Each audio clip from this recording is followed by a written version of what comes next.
Hey, hello everybody. Okay, we are all completely in the wrong place. I knew that was going to happen. No, it's okay. I just guessed where the windows are going to be. Anyway, I will sort it out in a brief second. So, everyone, whenever and wherever you are, good evening. And if you partake, a very, very happy Christmas. And welcome to this, our special one-shot special just for today, just for Christmas Day, with players from our various games, but not all together. And I'm sorry, the OCD is kicking in. I have to fix this. Actually, no, I can do this. While you're doing your character introductions, I will fix that. So bear with me for a moment, everyone, while we are all in the wrong places and busting out of our frames. We all had too much turkey, apparently. And we're too big for our boots and too big for our Twitch and OBS frames. So,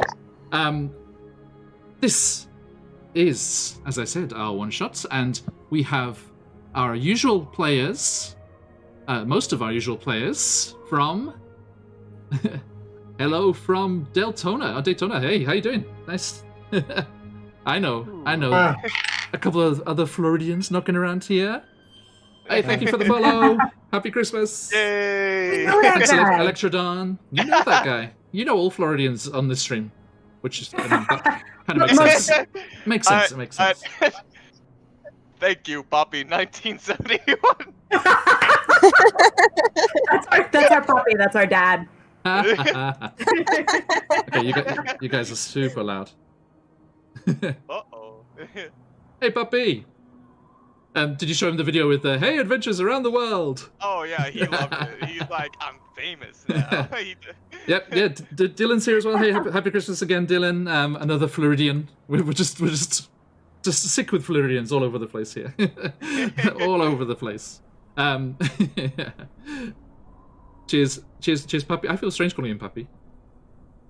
Cheers. It's his username. He made it his username. It's his own fault. Right? You always go with the abbreviation of the username. So, yeah. Thank you there, puppy. I will, yes, I'll fix these windows soon so you can everyone can have a look. We have the D&D Beyond overlay working if you're watching on your computer, so please feel free to have a look at the characters and the little summaries that you get on that interactive overlay there. Now, let me encourage this music to pull its weight a bit more. Wake up. Okay, now, as we kick in here, okay, let me quickly give you my little rundown before we do our character intros. It had happened like so many times before. The sudden psychic message, followed soon after by Forest Gnome Arafor Tan's airship, the Nutcracker, swooping in to pick you up for another adventure. And so it is, we find ourselves soaring over the ice spires that you can see, as played tonight by some Eberonian mountains. We find ourselves soaring over the ice spires, the mountains just north of Citadel Adbar, where you made a brief stop to collect winter weather gear from the usually unwelcoming dwarves, but they're friendly to you ever since you sorted out that Yeti problem for them. So, you're on good terms there, Now, you are all headed for your old stomping grounds, the secluded valley of Navideño Valle, a famed, secluded mountain valley, famed for its turkey farming and its perfectly conical pine trees. The valley where you all first met and became adventuring companions.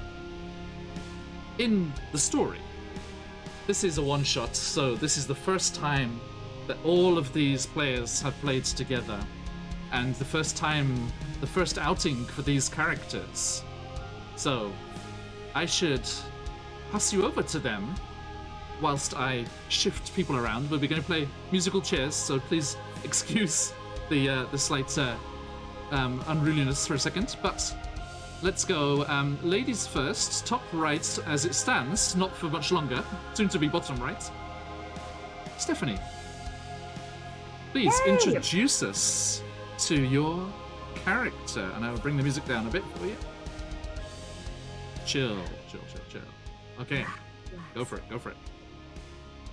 All right, my name is Noelle Luzu, and I am a satyr. I'm 4 feet 5 inches, skinny, petite, frail-looking girl, huge toothy grin, always smiling even when there's like trouble.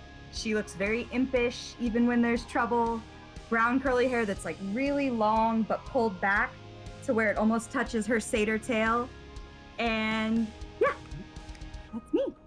Thank you very much. Speaking of satyrs, I really should put you over with your little satyr picture here.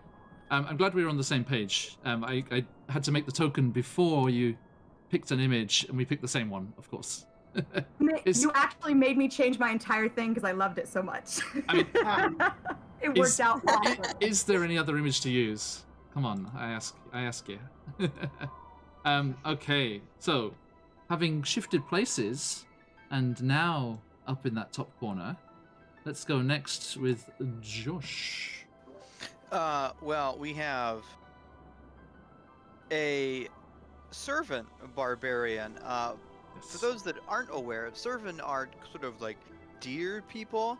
But this servant's horns are kind of felty, you could say, almost like it's a reindeer kind of look. Imagine that. Yeah, so he is, of course, as all barbarians are, bare-chested, only the fur, with his trusty shield with a pine tree on the front, with which he defends people. Though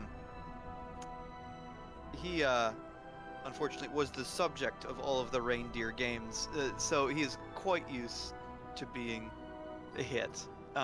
So, with that. Thank you very much. Okay, excuse everyone that's joining us after I explained what's going on. I did not guess where everyone was going to be. Oh, look at that! There's Santa. I told you Santa was going to be on the stream. There he is. He's finished delivering all the presents and he's come to hang out and watch some D&D. Bless him. I hope he's had enough eggnog to last him a year. Okay, so yeah, I'm slowly shunting everyone around here to get them in the right spots. Nobody turn their camera off, whatever you do. Okay, so thank you very much to you, Sar. Now, next up in the clockwise order, now that she's in her proper spot, is the lovely Mirren. Please. Hello. Hiya. Today I am going to be playing Pickle. Pickle is a forest gnome. Yes, and she's an arcane trickster rogue, which I'm very excited to play. And she is about 3 feet tall. She's got long curling blonde hair, big blue eyes, and a little doll face. And she's all dressed in shades of forest green, like her upbringing, of course, would suggest. Except for it's quite cold, so she has a little hat, which is red with white fur trim, and she's got it down pulled around her ears to keep her warm. Good idea, And she loves carving wood toys for children. Her joy in life is making children laugh. Lovely. Delightful. And we're all in the right place. So, we have the man with the Christmas sweater. All right. Hello, all. I am playing a gnome warlock by the name of Guram Krakor, and he is a very, very jolly, small gnome. You even with his like large bed of hair on his head and his face, you can still see that huge smile that he wears wherever he's traveling when he's working at his shop. And you know, he's always prepared because he always has his trusty snow globe with him and his good little small friend, a seahorse by the name of Fruitcake. Excellent. Love it. Wow. And next to him now, in his proper spot, although their tokens are ignoring each other, Colby. Hello, everyone. First things first, describe what is on your face, because I can't make it out. Oh, so these are jingle bells. There we go. And it is part of the kind of mobility training of the monk that I will be playing tonight. His name is simply Mariah, and no family name. He's a wild hunt shifter, and I will be playing an astral self monk. I won't say much about the astral self. I'll leave that for the reveal later. However, he's about 6 feet tall, but fairly wide and fairly fat. Probably about 270, 300 pounds. Big guy. And long, light brown hair. And his skin is covered in kind of a tan, fairly long fur. As per like his shifter form, which will also be revealed later. He is covered in jingle bells, kind of tied into his fur. As both mobility, like stealth mobility, and intimidation tactic. Okay. And he's a little stoic during the day, but much more friendly at night. Hey. Let's keep it clean, please. Let's keep it clean. I'm a bard. Totally skipped that part. I have yet to see a satyr that isn't a bard. True. That's I don't want to. fair. I don't want to. Like stereotype the whole thing. But I mean, it does lend itself somewhat to that. And I love the face paints. It's so good. So good. Thank you. Got This me- is like the only Christmas we get, so. It's me with my hat that just about. There we go. No, that didn't work. So anyway, yes, that's my cheap Santa hat and my Christmas tree, my classroom Christmas tree, which has been reappropriated. It's easy for me to say. So, last and in this illustrious crowd, most certainly least, I am Phoenix Iwaki, also known as John, and I shall be your GM, DM, whichever you prefer, for this little wintry adventure. So, without further ado, let us get into things proper. You, as I said, find yourself aboard the Nutcracker that we can see here. A ship, the design of which none of you had ever seen before meeting this forest gnome friend of yours, Arafor Tan, who Mason and Marin have met as other characters at different times around the various parts of this world of ours, fantasy world of ours. And although Marin, to be right, I am remembering. Yes, Marin, you have met one of the characters in an airport in Canada as well, haven't you? Yes, I have. Yes, I have. Yes. Let us not divulge. Carney Sideshow will tell you how quickly I can go off track and waffle on about stuff, as can Dylan from our little fireside lunchtime chat today. Yeah, and a very Merry Christmas to you too, Carney Sideshow. Everyone, if you get the chance, please check out Carney Sideshow with their stream. Our fellow Asian D&D streamers as they're streaming D&D over in Taiwan. And also for friend Dylan there, KKRP12, the Chaos Crew are always causing all kinds of mischief and getting up to all kinds of things. Do give them both a check if you can. And anyone else, please, feel free to give yourselves a shout out in the chat.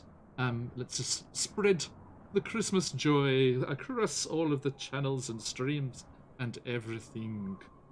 And, you know, ladies and gentlemen, for those of you that are here that were here last night, for the last time, I'm going to make this the last time, I swear. I'm sorry. I'm so sorry. It was such a nasty thing, but it does seem to be fine today. Anyone can sound off in chat that we are all doing okay. I read up. I was researching, like Horvin would on this normal Friday stream, if we were down in Avernus. I was checking out what the problem was when you're skipping frames, and it's all about the encoding, boring background stuff. But yes, I changed my encoding algorithm, and we're apparently fine. So that aside, I don't think we have to worry about that today. Now, I see the tabaxi. Hello, tabaxi. Meow, meow, meow. Yeah. Oh, there, thank you. You got your cue. All right. Yeah. Dear players, sorry if I ever suddenly shout something out that makes no sense. It's probably at someone in chat, not at you. So, excuse this random utterances. We find ourselves aboard the Nutcracker, Arafor Tan's elementally driven, elementally powered, Eberron design airship.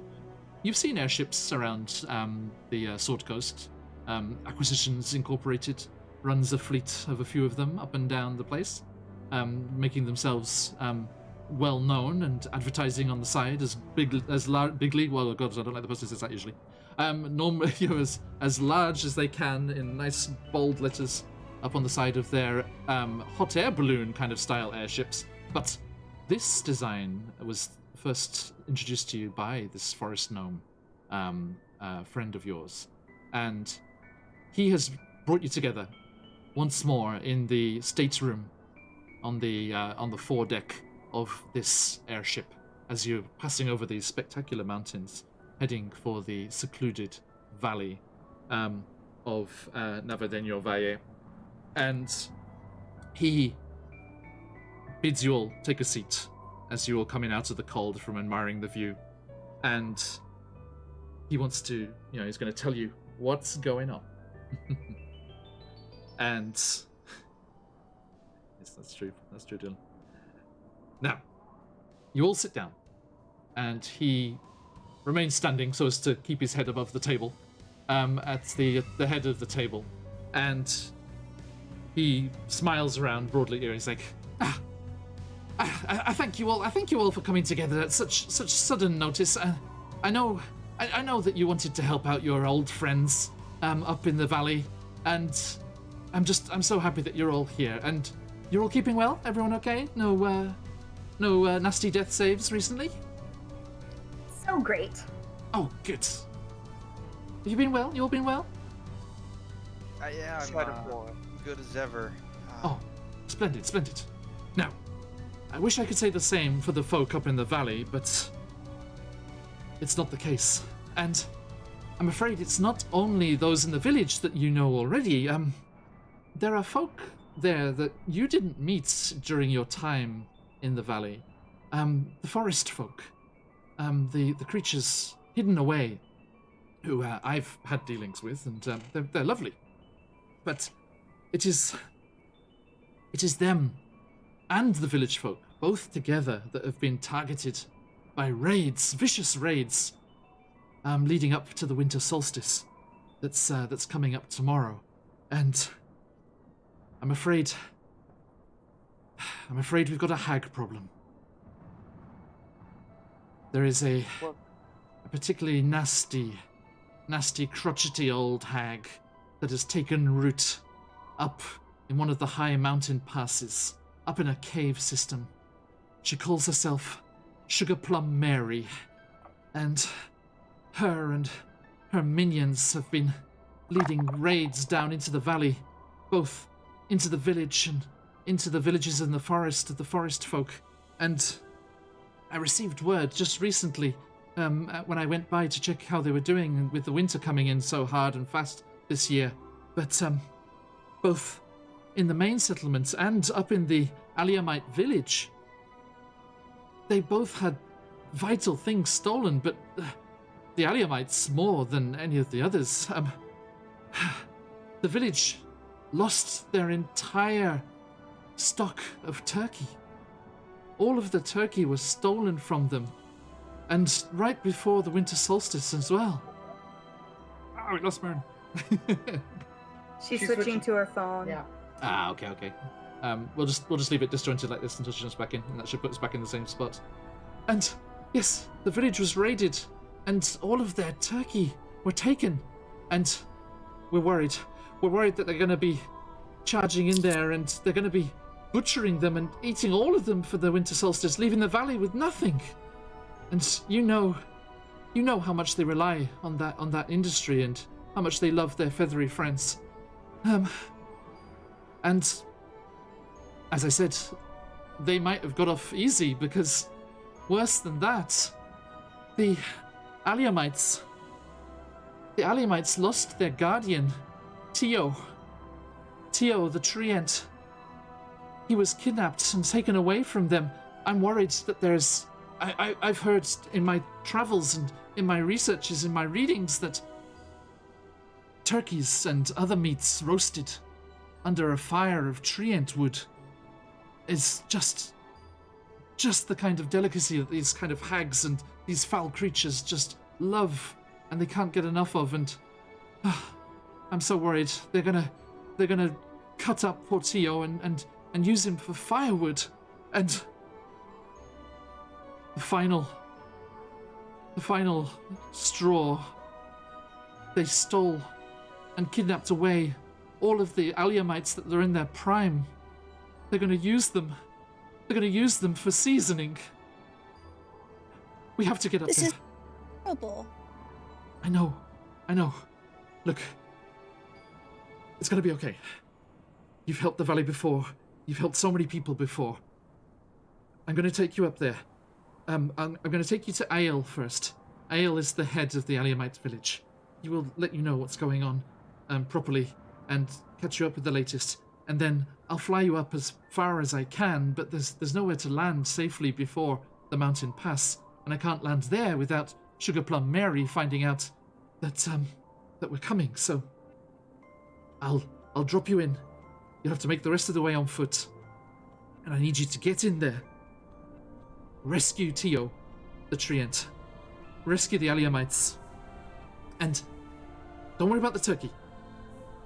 If my reckoning is correct, once you bust out the Alliamites and Tio, there'll be such a ruckus, there'll be such a distraction, and I'm afraid you're going to have to make one of your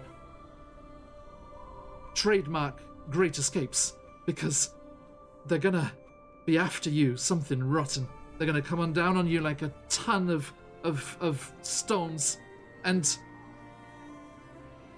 once they're distracted and chasing after you, that is when I can bring in the Nutcracker, and I'll hide up in the pass above the mountain, and I will get the turkeys out. Okay, I have a way with animals. You should see me with my giant space hamster friends. Oh, they're a good bunch. They're a good bunch. I've heard things. And Mason, you met those as Tio, didn't you?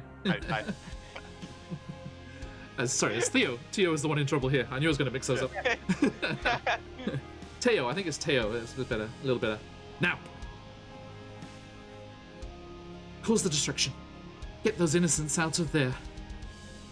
Ruin the winter solstice for them, and save it for the people in the valley. Okay? Of course, this is so much terrible things to happen to one valley's feast.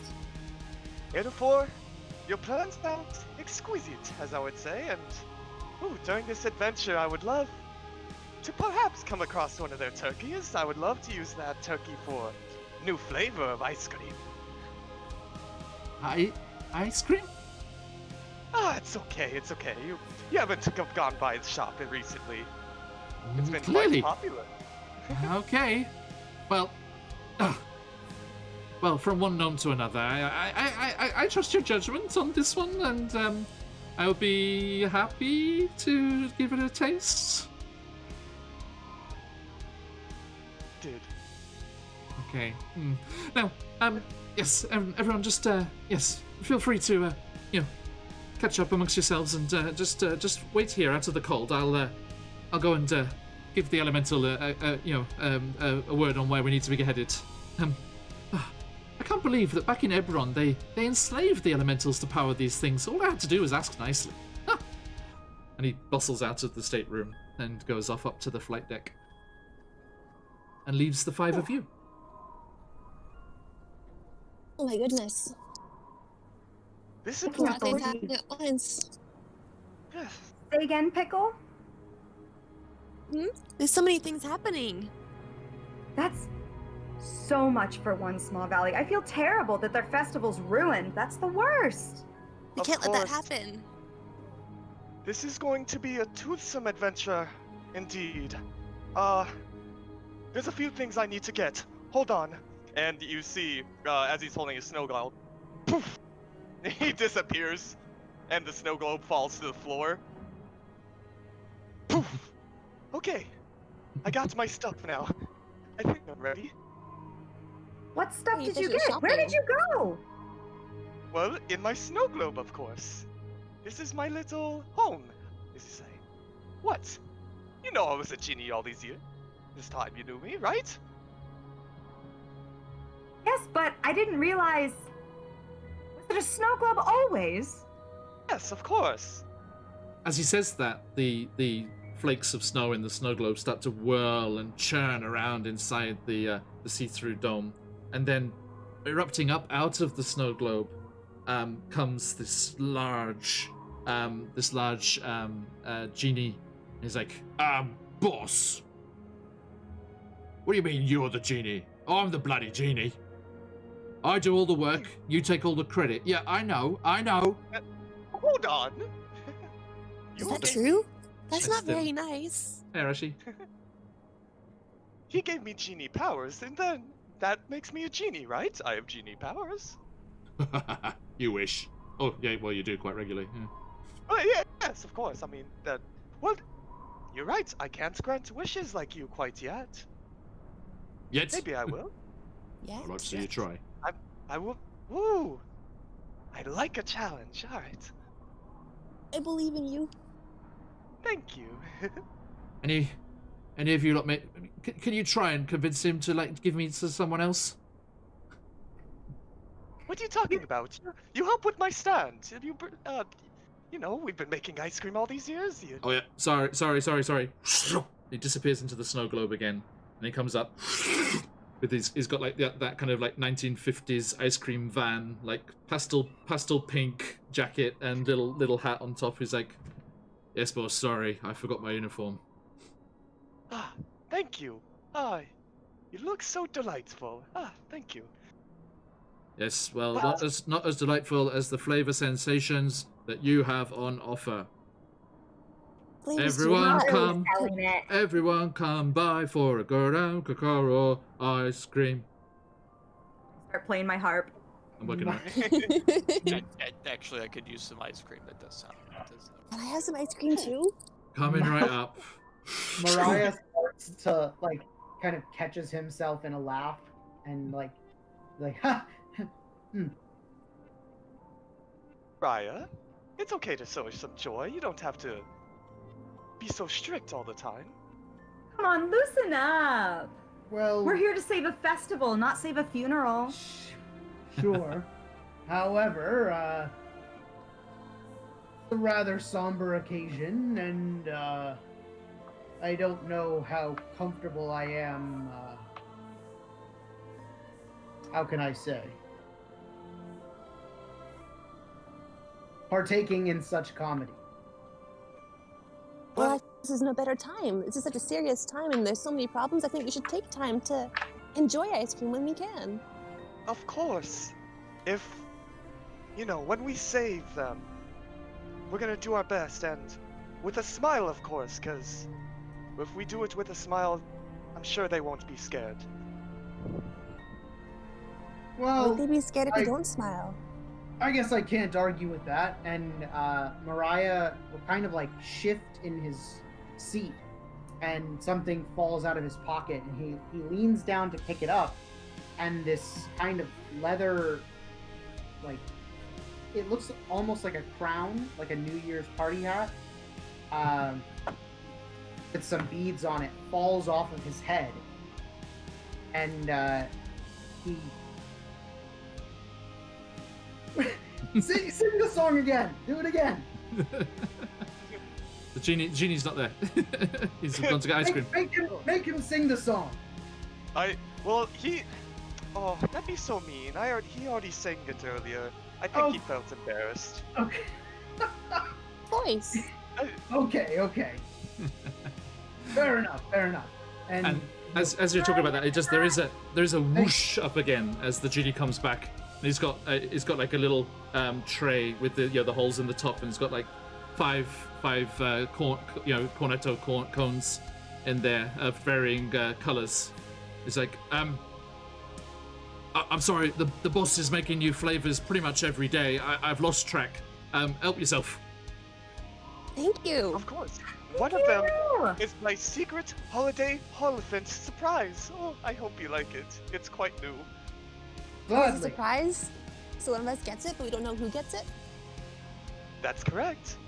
Other than that, it's pretty basic flavors. Well, basic to me. I do a lot of experimenting. Here we go, loop-de-lie. Here we go, loop-de-loo. Is there cranberry in this? It could be. It could. Promising. It could be also related to owlbears. I can't say. Yikes. What? All right. All right. Crasher takes a bite. Looks very intensely. I love it! And just starts devouring it. Nice. See, Crasher has a spirit. That's when you hear a strange sound. Bang, bang, bang, bang. Everyone, if you could take your seats, please. Take your seats. We'll be coming down towards the valley. Down to the valley of Navadeño Valle. Before too long. Please take your seats for the descent. The descent into Navadeño Valle. Our final destination on this voyage. Thank you. Ding, ding, ding, ding.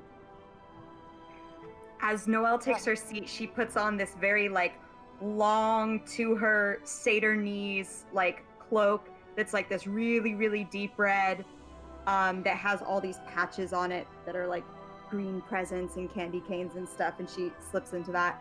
It's probably going to be cold. Oh yeah. That's new. Where did you pick that up? Do you like it? Oh, my brother gave it to me. I absolutely love it. And it's got some neat tricks. Wait till you see. I do like a surprise. And Noelle jokingly reaches over to Mariah and knocks his hat off. I know you love a surprise. What are the patches made of? They're just cloth. Well, is it magic? Of course it's magic. I wouldn't know. You know many things. Put on your hat. Every little thing she does is magic. Come on. So. I can't be asked to search through Sirenscape for the drum break, but I'll do it myself.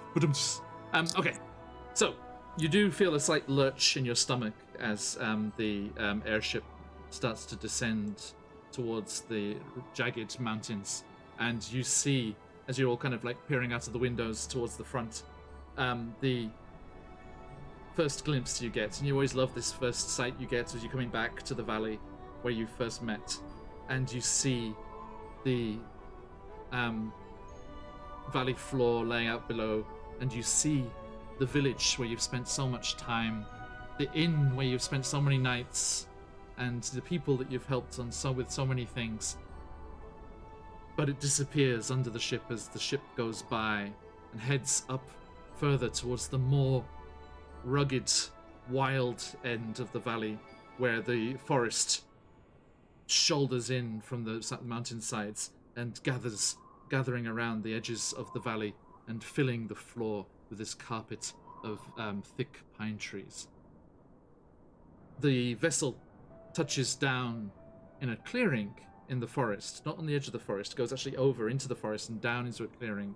And Arafor comes back in. And he's like, right, well, this is as close as we can get. Come on, let's go. And he leads you all out and down, and you feel that lovely soft crunch of the snow as it comes underfoot once more, and you start making your way through the trees and into the forest proper. As you wind your way between the trunks, the snow much less here with the trees above, but still drifting a little and making the floor soft and give under your footsteps. And you follow Arafor through the forest, and he's just breathing it in. Just this wonderful scent of pine needles and the crisp mountain air, and also wood smoke. As you smell before you see the village of the Aliamites off in the trees. And you see the glow before you see its source, but as you arrive in this village, you see small huts, some built up into the trees with walkways leading up to them, bridges between the trunks higher up, making a change for normal thoroughfares that you'd get in normal cities and the like. And you make your way towards the center of the village, where this bright light is illuminating the trees from underneath. And you see what at first from a distance you thought to be just another of the trees, but you see a hulking treant bathed in this mysterious light, which I shall show you.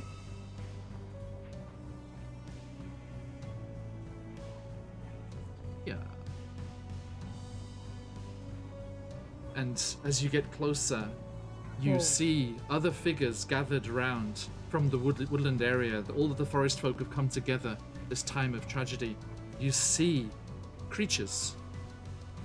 I'm afraid not servants, Crusher, but you just see natural deer and various other creatures of the forest gathered around this treant, and the treant is chanting some deep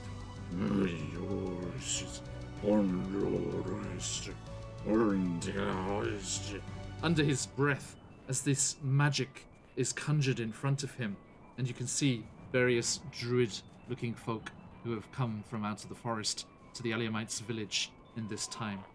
And as Arafor approaches, he turns to the rest of you and he's like, they are scrying on their friends. They'll be scrying on Tio and the others to make sure and to figure out what's going on. And as you arrive, the treant stops chanting and there's a as the energy drops from the scene and the glade goes somewhat darker, and the people that were gathered round in the circle watching and waiting to see what news was to be had, over on the far side they part, and at first you can't really see, but then you see emerging from between the parted onlookers a small figure with a quite large bulbous head and a big tuft of hair out the top. As you see your first Aliamites, you had never met these before in your time in the valley, and the leader, Ail, Marin, of the Aliamites, steps forward. Welcome everyone. Thank you so much for coming to our aid. Oop.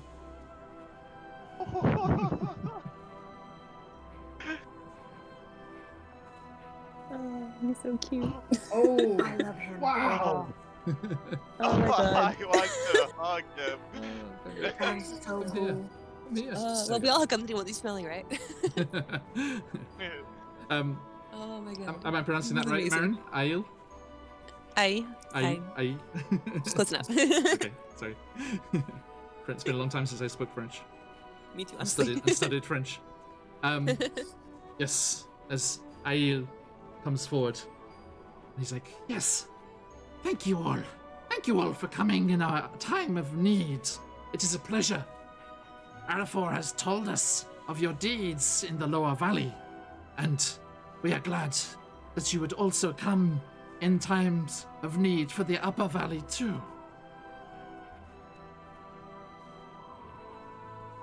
Of course, He's addressing all of Nice. you. Well, we're Well, happy to help. We couldn't let a festival get ruined by all of this. Of course we are going to come. Yes, the festival. I was more worried about my grandchildren being used for cooking. Well, that too, I guess. That's also very important. Anything we can do to Thank you, stop thank you. that from happening. I'm sorry? Anything we can do to stop that from happening is well worth our presence. My goodness.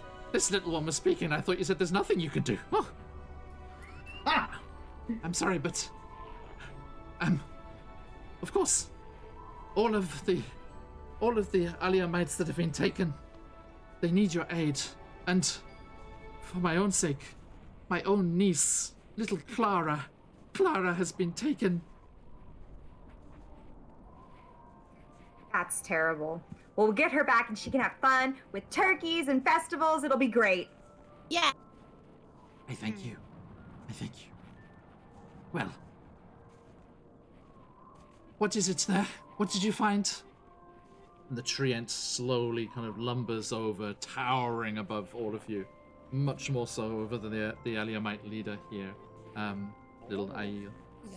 And he's like, they still live. And Aiel's like, well, the solstice is tomorrow. We had assumed we had that long.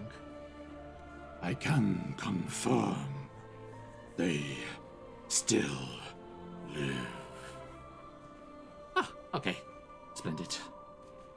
But tomorrow comes ever closer. I beg of you, my fine adventurers, please make your way with Arafor up to the foul hag's lair and rescue my little Clara and the others and Big Tio. And the other treant's like,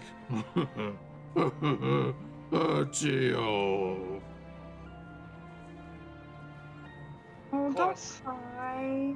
We'll do whatever we can. Like little We'll make a nice reunion. splinters of It'll wood be are raining so down delightful. instead of tears. Oh, Sawdust. it will be a delightful reunion. I can promise you that. Well, actually, no, it's probably worse. It's probably sap and it sticks to you. It's like, Ah. Oh no, pickles in her hair. Collects it for some food ingredients. Probably worth lots of somebody. brought that on Just keep myself. crying, would you?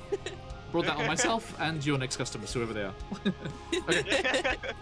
So, yes, I has asked you, and the treant turns to all of you. He's like, the hag and her minions reside in a mountain pass high up in the mountains, in a cave.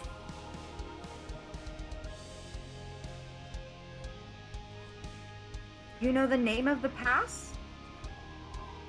We do not have names for such things. The pass is an absence of things. We name objects, not holes in objects. So, do you Are know there- which absent of things it is? He just points a branch-like arm up towards the northeast. That one. Great. Okay, that's a good start. That one indeed. Arafor's like, it's okay, it's okay. I know where to go.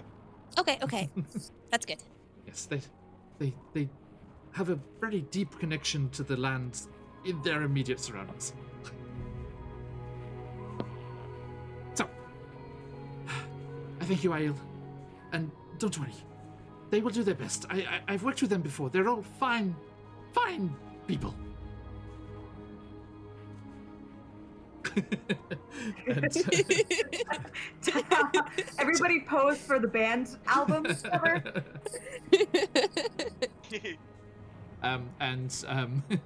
You you hand out business cards and then follow Arafor back, and he takes you back to the Nutcracker, and you all make your way back up onto the ship and settle back down into the stateroom. Now, is there anything you'd like to talk about as you're on the way to the drop-off point? Well, if we look towards where he is pointing, can we actually see like the past? Do we have an idea roughly of where we're going at all, or how far away it is? As the ship rises up above the trees once more and the elemental force kicks in, you do see the mountains, yes, reaching up higher and higher, just marching up rank after rank of jagged, snowy peak. But up at the top, there is a definite cleft, very significant cleft in the side. Like a of one mountain, of so the to speak. peaks. Yes, a big old hole. So, yeah, is there anything you'd like to talk about? Any ideas? It's not an idea, but I probably should mention that I have an owl. He's been sitting there on my shoulder this whole time. Where is he right now? That's a good He's point. right. Well, he's probably about half as big as me, so he's probably either like next to me or trying to sit on my head. Probably sitting on my head. He's the same Although- kind of red color as my hat. Not right now, and you actually look around, and you do actually see that ghost white shape come, just like out of the night sky and up to the doorway and in through the doorway and oof, onto your shoulder. Ooh. Do His name is you Yule. have this owl before when we all met the first Yeah. time? Yeah, he's our familiar. Okay. We're all And buddies. I his chin. So we know his name. What's his name? His name is Yule. Yule. Yeah. The seahorse is looking slightly jealous. I don't notice.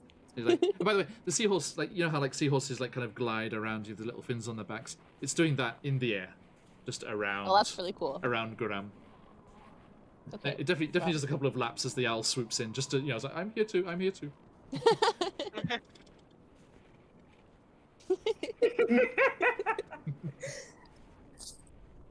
Pickle loves all animals, regardless of whether or not they're in their natural habitats.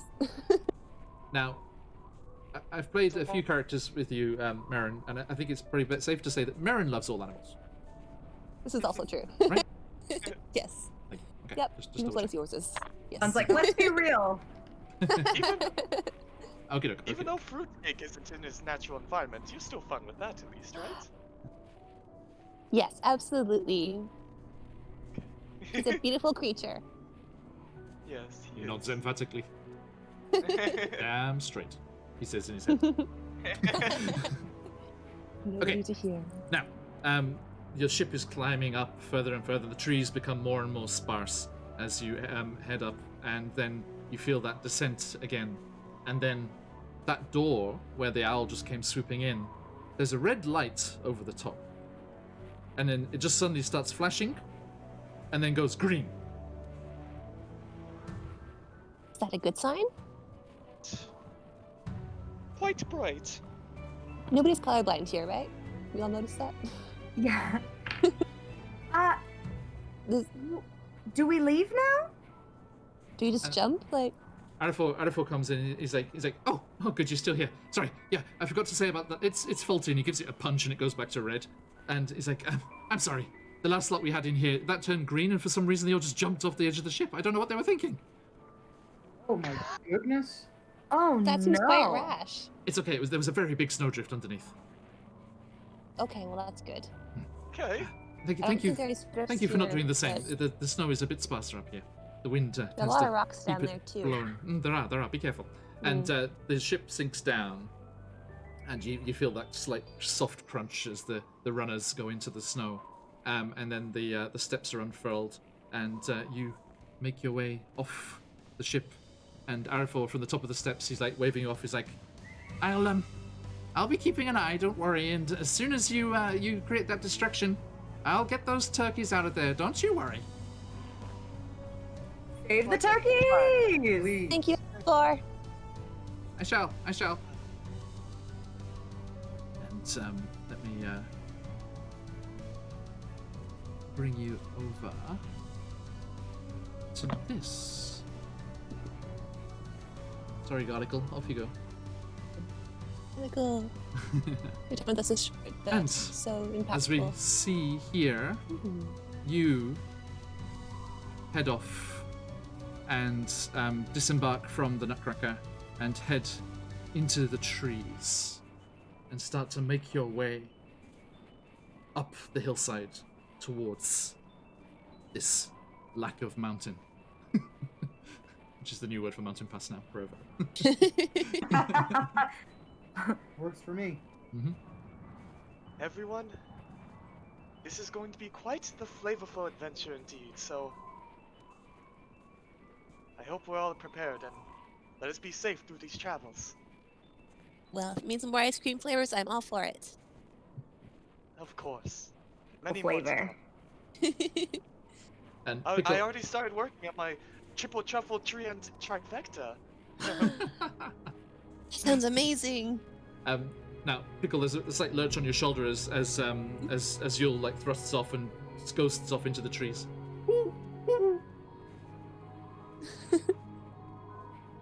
Do I know where he's going? Hmm? He's just stopping around. He's always off hunting like this. Okay. Have fun. Catch a mouse. Big bird. But be nice to it. I don't like when he catches mice. Doesn't he have to do that? I actually don't know. It's in his nature, I think. Well, he's brought them back to me sometimes, but I think he knows I don't like it very much. Not a very good present for you. No, not really. Ice cream is better. Whoosh, the genie comes up. Here you are. Why can't you be my familiar instead? Master, would you like to wish me free? Maybe. Talk later. Always maybe.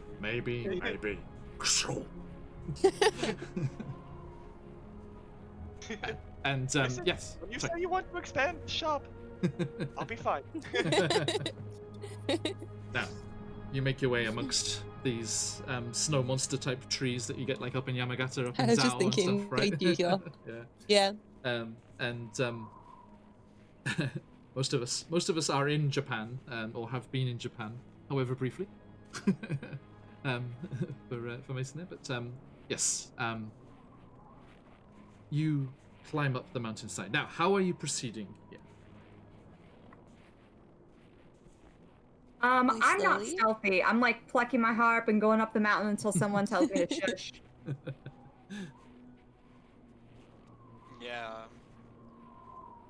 He's not called Crasher because he It's gentle. walks into the party. Fair. Mariah will be moving, I guess seeing that the rest of the party isn't really bothering to be quiet, he won't bother with his bells and will just move in time. I'd say stealth comes second nature to Pickle. So Yeah, she'll right. go along, and as she walks along, you can see that her hat kind of ripples and her clothes kind of ripple. And she turns, like all her clothing kind of turns into all the shades of white and gray that you see in a forest. And she's very difficult something to see, Nice. which is keeping quite close. Oh, I love it. Thank you. I think this kind of gray looks really nice on me. if you're gushing at each other, it doesn't help with the stealth, eh? It's a stage whisper. Okay, so if you would like to stealth, I need a group stealth check, please. Let's have our first roll. Yay.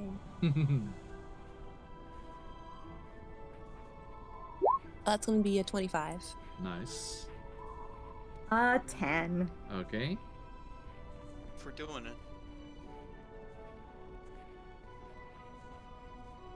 Ding. 15, 21. 21. 18. 18. Very good. Okay. 18. There's no dinosaurs here. Now. But there could be.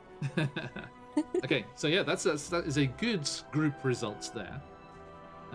With a couple of broken branches and crunching of icy snow as the icy crust on a couple of deep patches breaks. But you're pretty confident that you are being stealthy, and especially with the wind gusting round and things, it helps.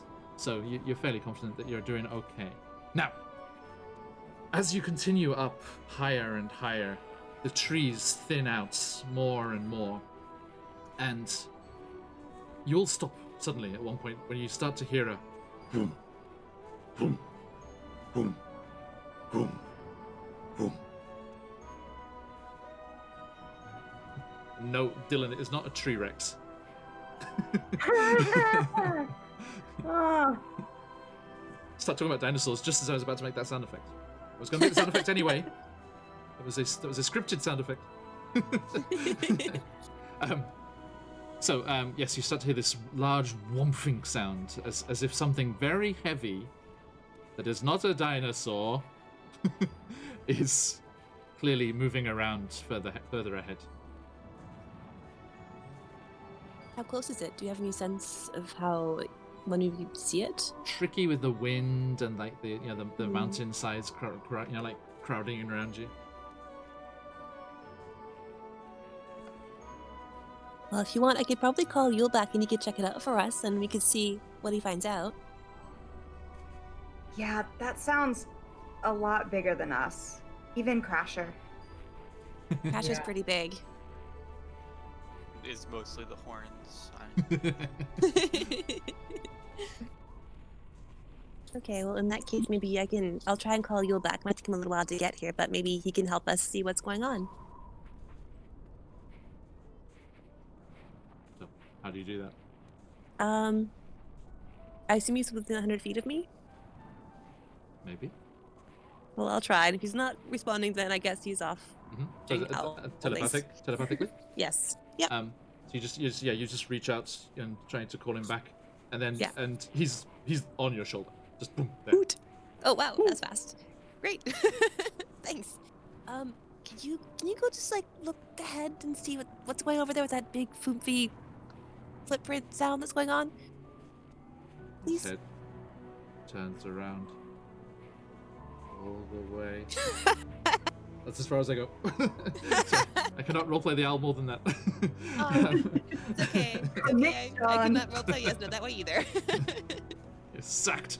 Rubbish DM. No commitment to the role. Okay. Well, I'll sort of give him a little lift. He kind of like nips at your ear a little bit, and then just whoosh, takes off. Okay, and I guess as he does that, then my eyes kind of go white, and I can scout through him, so I'll see what he's seeing. Yeah. So what do I Now see? you've all seen Pickle do this before, so I'm sure one of you that goes over to support her, and make sure she. I think every time people use a familiar like this, it must be like when you have a VR headset on, right? Or Bran in Game of Thrones, maybe? If the owl starts diving down, you just start falling forwards. Probably.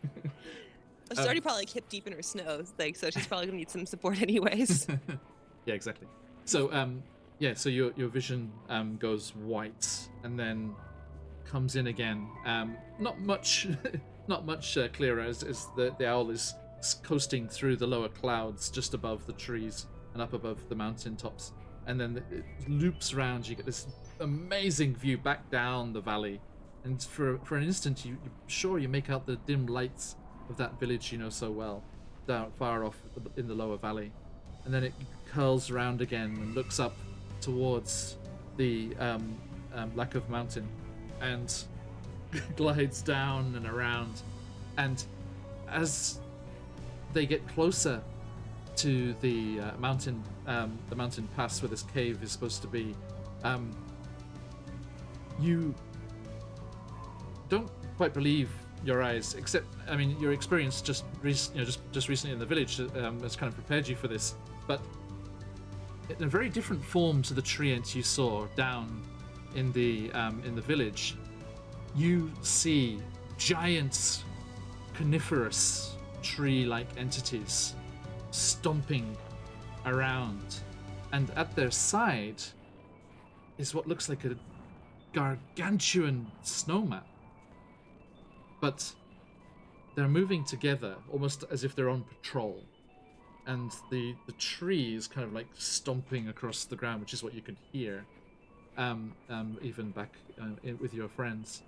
And the snowman is kind of almost just gliding across, like it's in contact with the snow, and it's just gliding through the snow as if it's just transitioning across the surface. Let me show you, shall I? Ooh. One of these. So, get this sized up here. Boop. Pine Doom. Ah. Everyone, do check out all of the fantastic monsters that Cobalt Press has to offer. Their Tome of Beasts and the like. So yes, the Pine Doom is stomping around. You can see the glow from its mouth there. And also, you see its companion in this century route it seems to be on. Oh. It looks like a Calvin and Hobbes snowman. Oh my god, yes it does. I love it. And these are both like giant entities, and the, Oh, so, Lord. like I said, the pine doom is just like, and the snow terror is just gliding through silently, noiselessly. You see them go down out of sight, sort of behind some trees, and then higher up in the pass, you see another pair of them. Now, how long are you going to observe this as the owl? I mean, not excessively long because I'm aware that everyone is kind of waiting for me to report back, but long enough, I think, to get an idea of where they are and, you know, their size and, you know, maybe see kind of if there's like a pattern that they're following, if they're patrolling, Okay. like where they're going or Give if there are any me- tracks that they've been following. Give me an investigation check for Pickle. Okie dokie. That's gonna be a 17. Okay, great. So yeah, you have, you know, the owl just is circling around, you know, this area, not getting too close. And yeah, after a small amount of time, but you know, enough time, you figure out a pattern. So if you want to exploit that pattern, you will be able to. Okay, great. And as you're about to leave your owl to its own devices and come back to Pickle's body, you hear a commotion. And the owl's head kind of like whips round, and your vision goes over in that direction. And you see, over towards the pass, round on the shoulder of the mountain, there's like a ledge in the mountain. Like you can see, it's quite stark against the rock as the snow's drifted on top of it quite a bit. And there's a dark spot, which you just assumed was kind of like a blemish in the rock or something.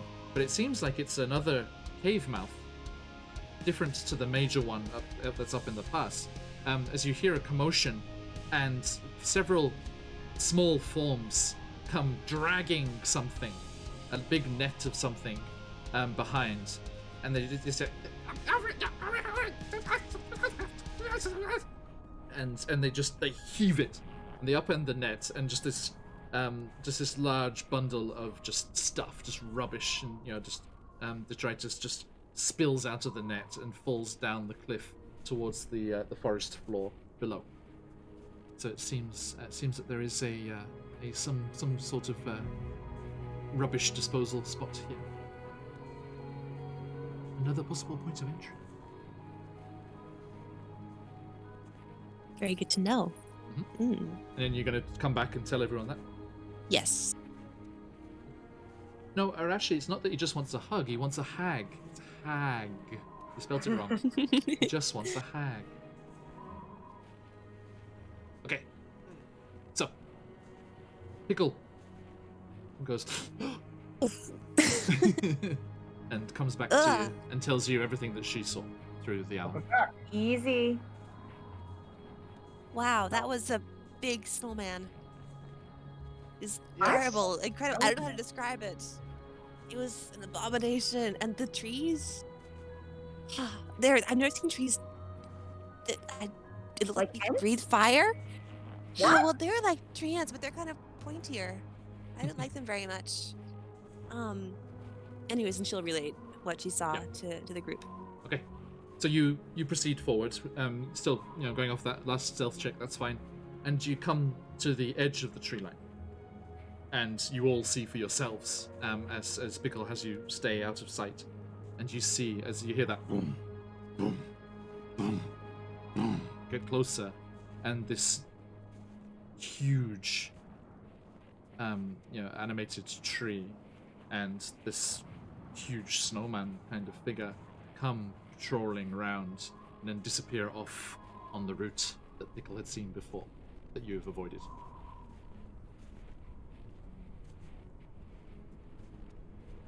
I'm glad we didn't meet them. Boy. Garbage chute then.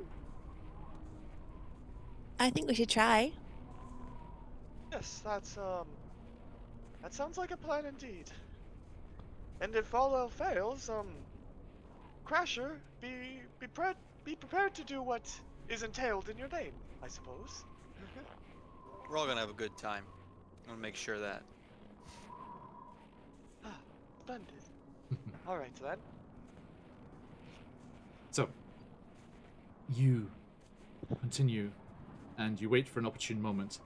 And whilst you're waiting, another option presents itself.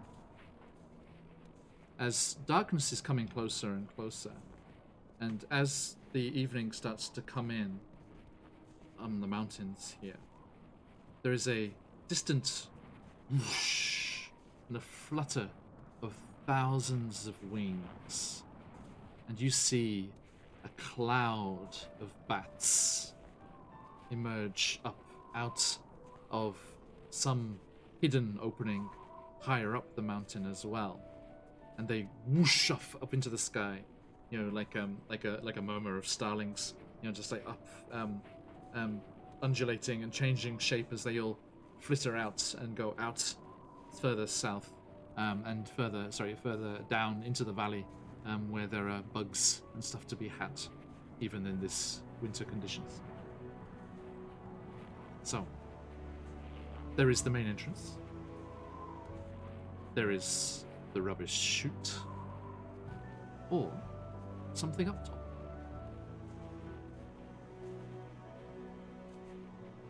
As we're observing this, I'm going to do motivational speech, Go for it. and I'm gonna. So Noelle's gonna take out her harp, and she's gonna be like, "We'll be home for Yuletide. You can count on us," because she's getting nervous now. There'll be wine and lots to dine and presents by the tree. And everyone gets 5 temporary HP. Yay! Did you hear that, Yule? It's a song about you. You're just such an inspiration. And I pat his head on presumably Pickle's shoulder.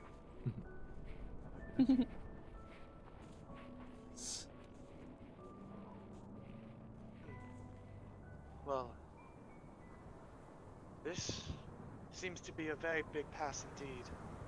If we go down to the trash, we may have to tread our way back all the way up here, so it may be on the smarter side to start from the top.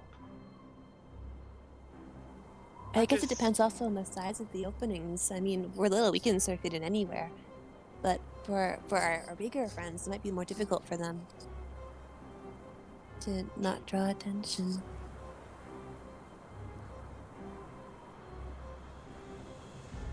What do you think? How high up is it? Is it like climbable? Is it like Yeah, I think. I mean, there would be checks involved, but you do think that to get up to that higher elevation, it would need some effort. But yes, it's definitely doable. The mountains are very jagged and broken.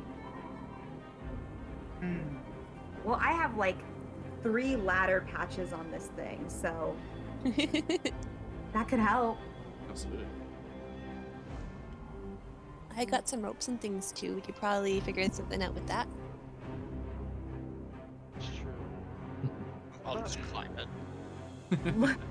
That's some ball bearings. Looking at Probably our not such a two good biggest idea. people. You up for it? Oh, I think I'm up. Love Alright, climbing. man. Ladder might be helpful. Ladder might be helpful. So, you're gonna go for the top? The top. Let's do it. Okay. So, with the intelligence that was gathered before by Pickle, you time it just right when you know that none of the patrols will have eyes on the routes that you want to take. And you scuttle across the open ground as quickly as you can. And all get up underneath the giant looming cliff face that leads up to the higher peaks and where you saw these bats emerge. And I need everyone to make me, with advantage for the ladders, an athletics or acrobatics check. Your choice.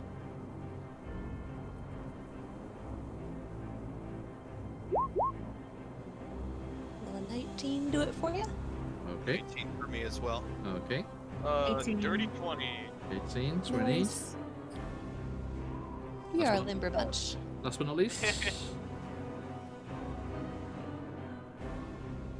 19. 19. Very good. So,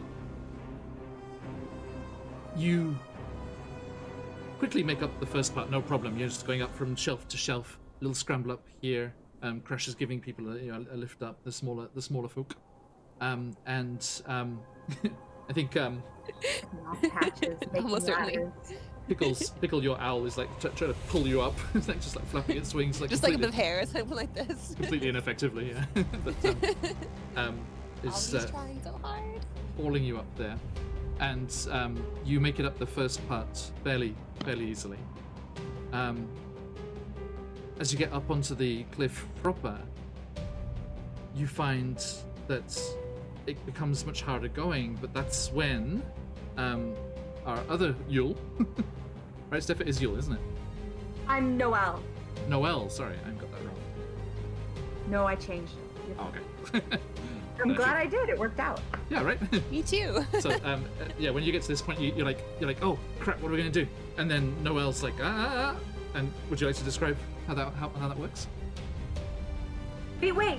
And then I'm so hype. I'm gonna use my fun toy, and I take love off toys. this patch that has like a snowflake emblem in the back, and it's a ladder that's green with like a top that has like engraved like metal prettiness on it, and I take off this patch and I let it go, and it kind of hovers in the air for a second, and then boom, it's a ladder and there's snowflakes around it and stuff. It's a wonderful trick.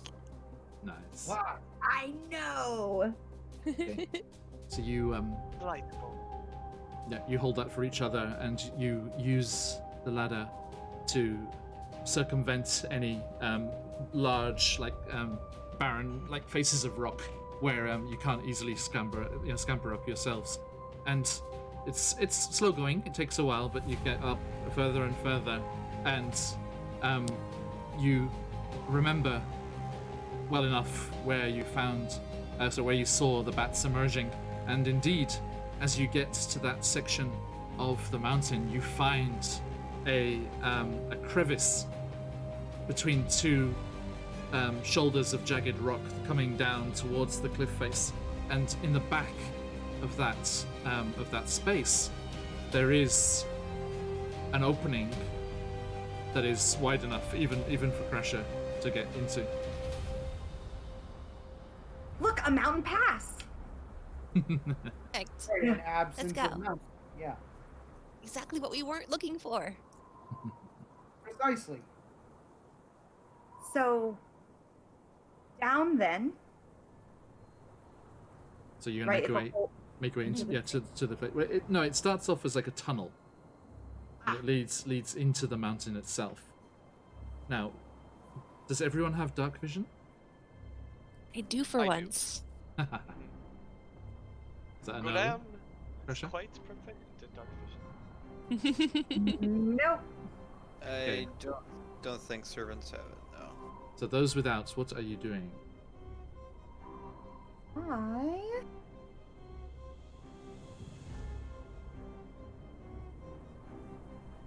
Hold on, I gotta read this prestidigitation.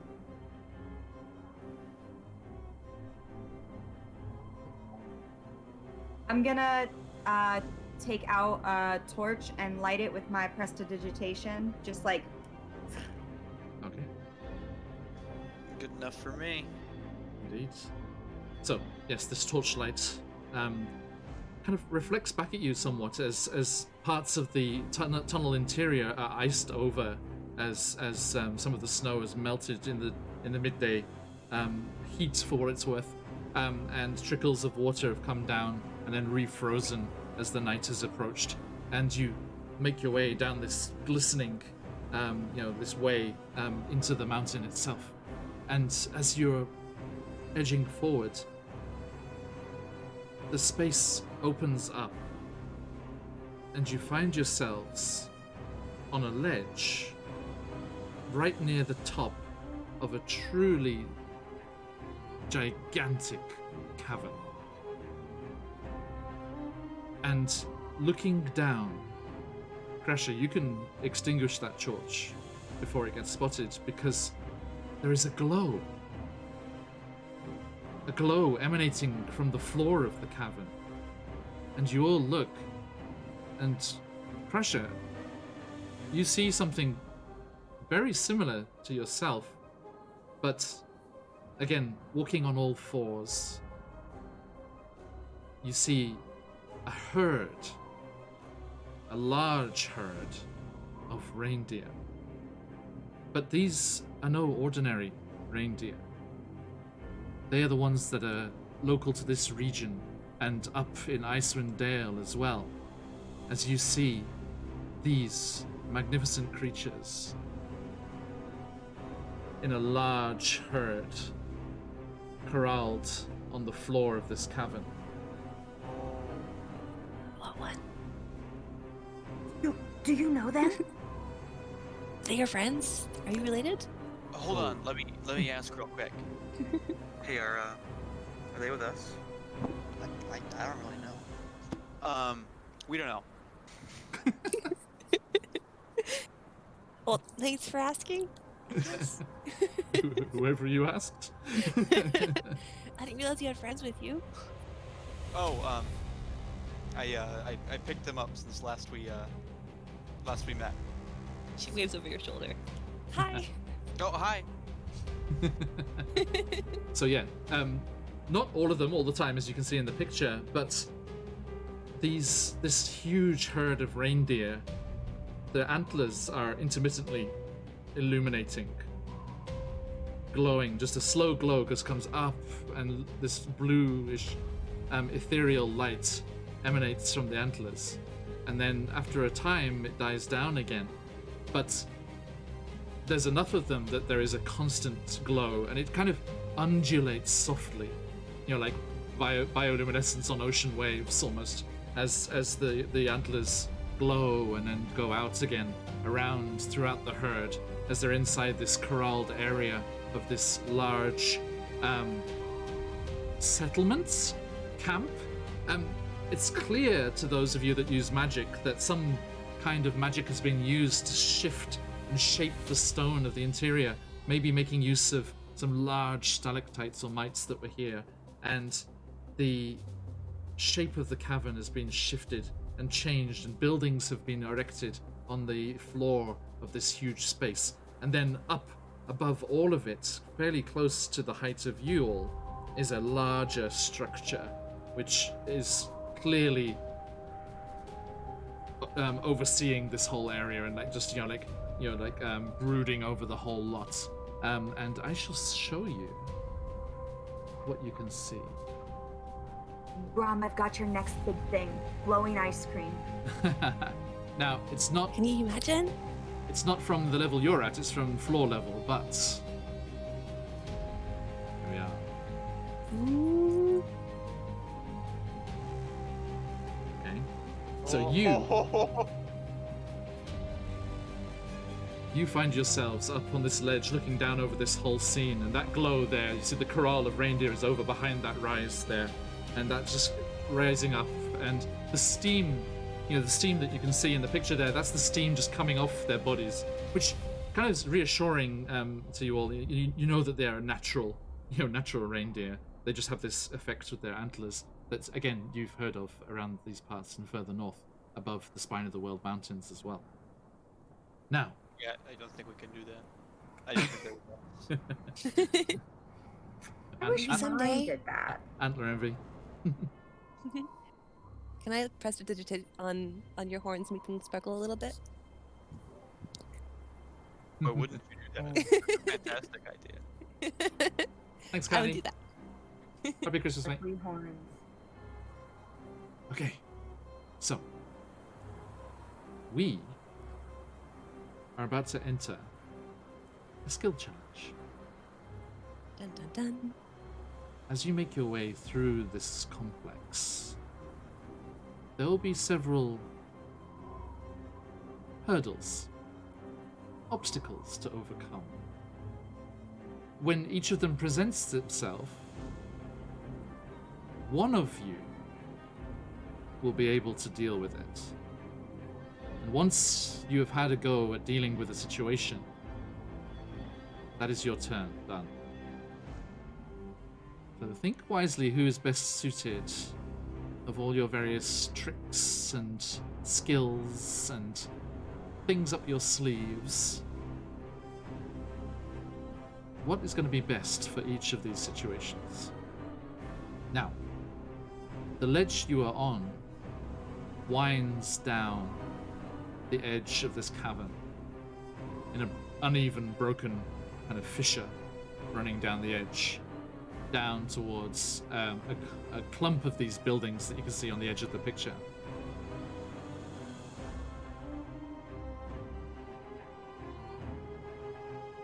And How do you proceed?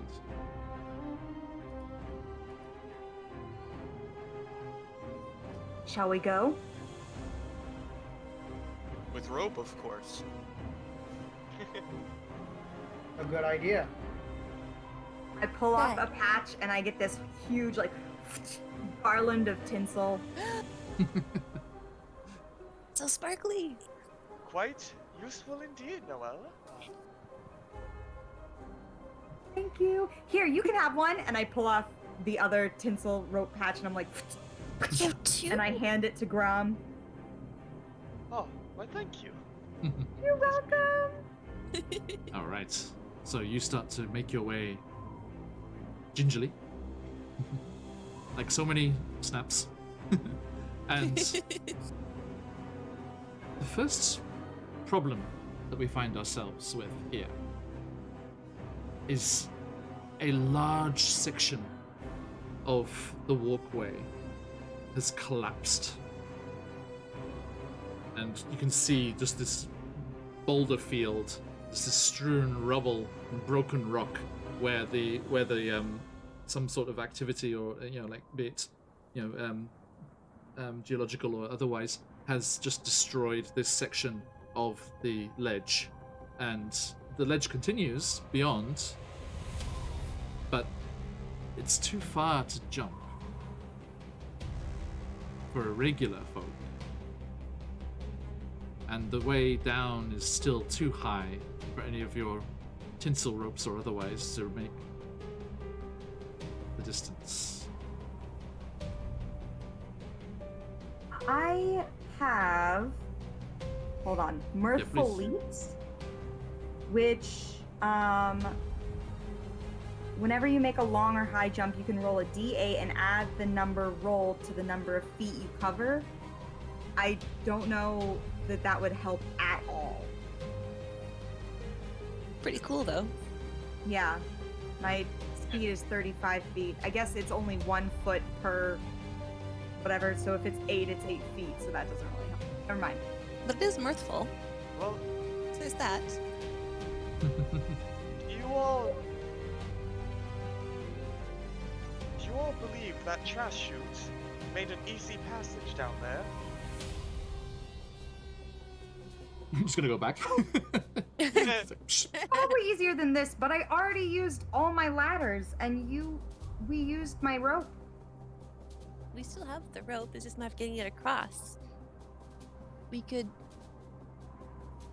maybe get my owl to help carry it over.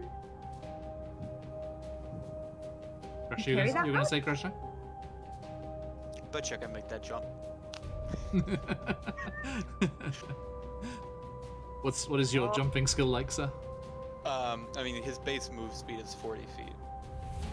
Or his Wow. walking speed is 40 speed. Mhm. So, So down this passage, is there any like ledges or anything like as the way down? And The only do we have an estimate of like this drop per se? How deadly is the drop? it is a good 80 feet down to the bottom of the cavern. 80 feet and now Noel, how long is this tinsel that you gave me exactly? Are you aware? It's 30 feet. 30 feet. And that's So that's. Oh, I'm sorry. It's 50 feet. It's 50 feet. 50 feet. 80 feet down, 50 feet. All right then. Back to the question. So are there like ledges down this path that like on this rocky ledge that I can notice?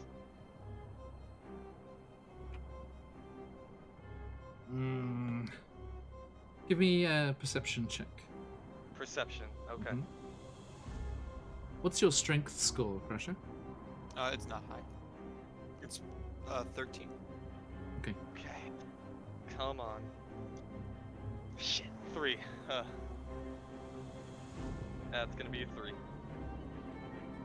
3. Okay. You cannot make out anything that would be useful, you don't think?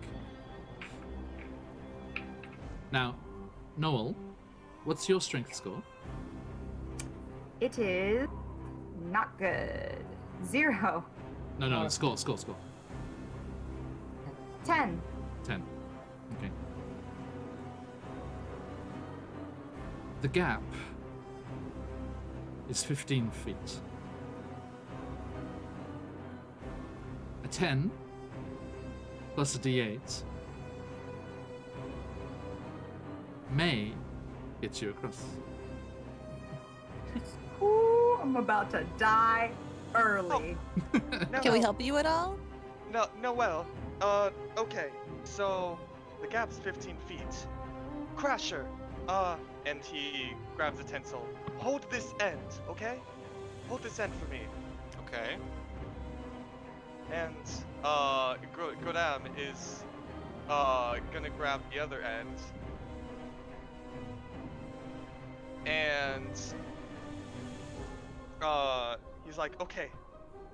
So gaps, yes, that gap is quite close enough. Give me one moment. He jumps up in the air, and he's gonna cast Misty Step.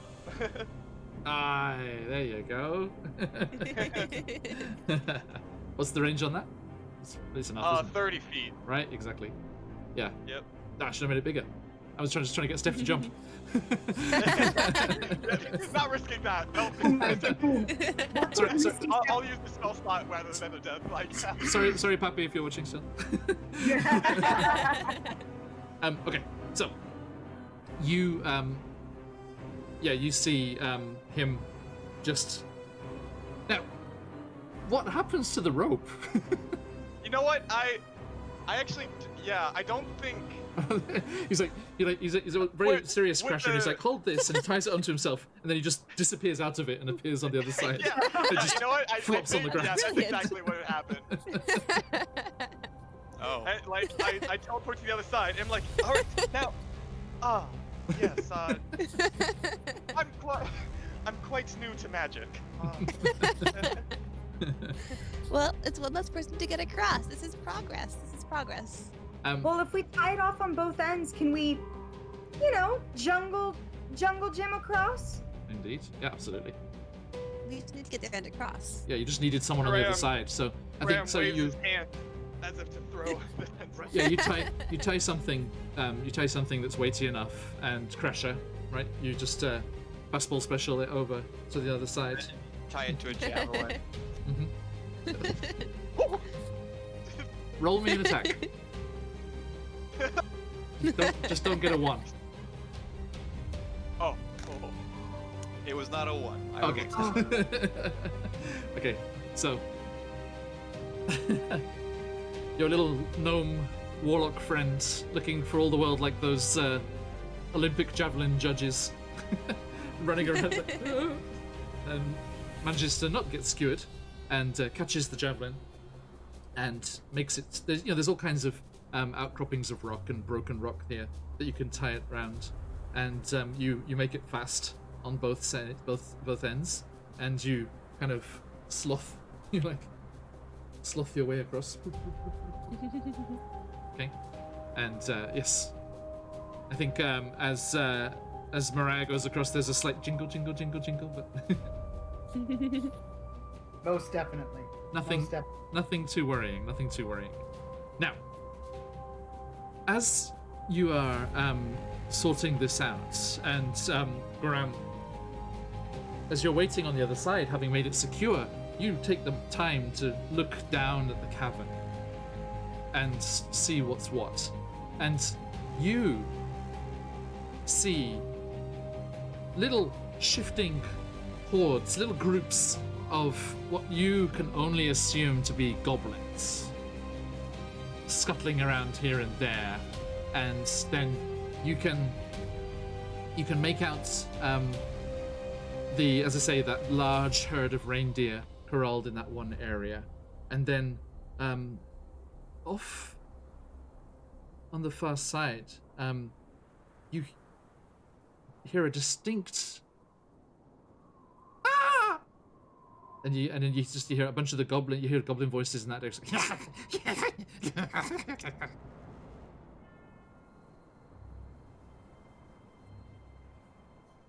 You have an idea that people may be being held against their will over in that direction. Graham, what do you see? Having just, wiggled my way up onto the cliff. What are you looking at? What I see, but what I hear. You must hurry. I believe others are in danger. Let's go. Okay. You, having all reached across, are you leaving the tinsel there? Did you rig it in a way that it will come free? If it's tied on the other side, we'd have to pull whatever. How long was it again? 50 feet. 50 feet, right? So you could wrap it round a rock Yeah. Oh and have yeah. it come back, and then just pull it free and pull it round. Very sensible. Did we think of that? I don't know that we did. I'm gonna be like, leave it up. It makes it look nice. Very festive. It's festive, True. yes, it does. And And it's also an escape route if you need one. Yeah. yeah, exactly. So you all make your way down the rest of this walkway. That is one success. Congratulations. And in a skill challenge, those who are not familiar with them, the group needs to get a certain number of successes before the certain number of failures. And if the failures are reached first, it is not good, as you might rightly guess. Now, you make your way down and you find yourself amongst the outskirts of these strange half stalagmite, half building, kind of also like adobe structures, and like this weird kind of cliff dwelling kind of things.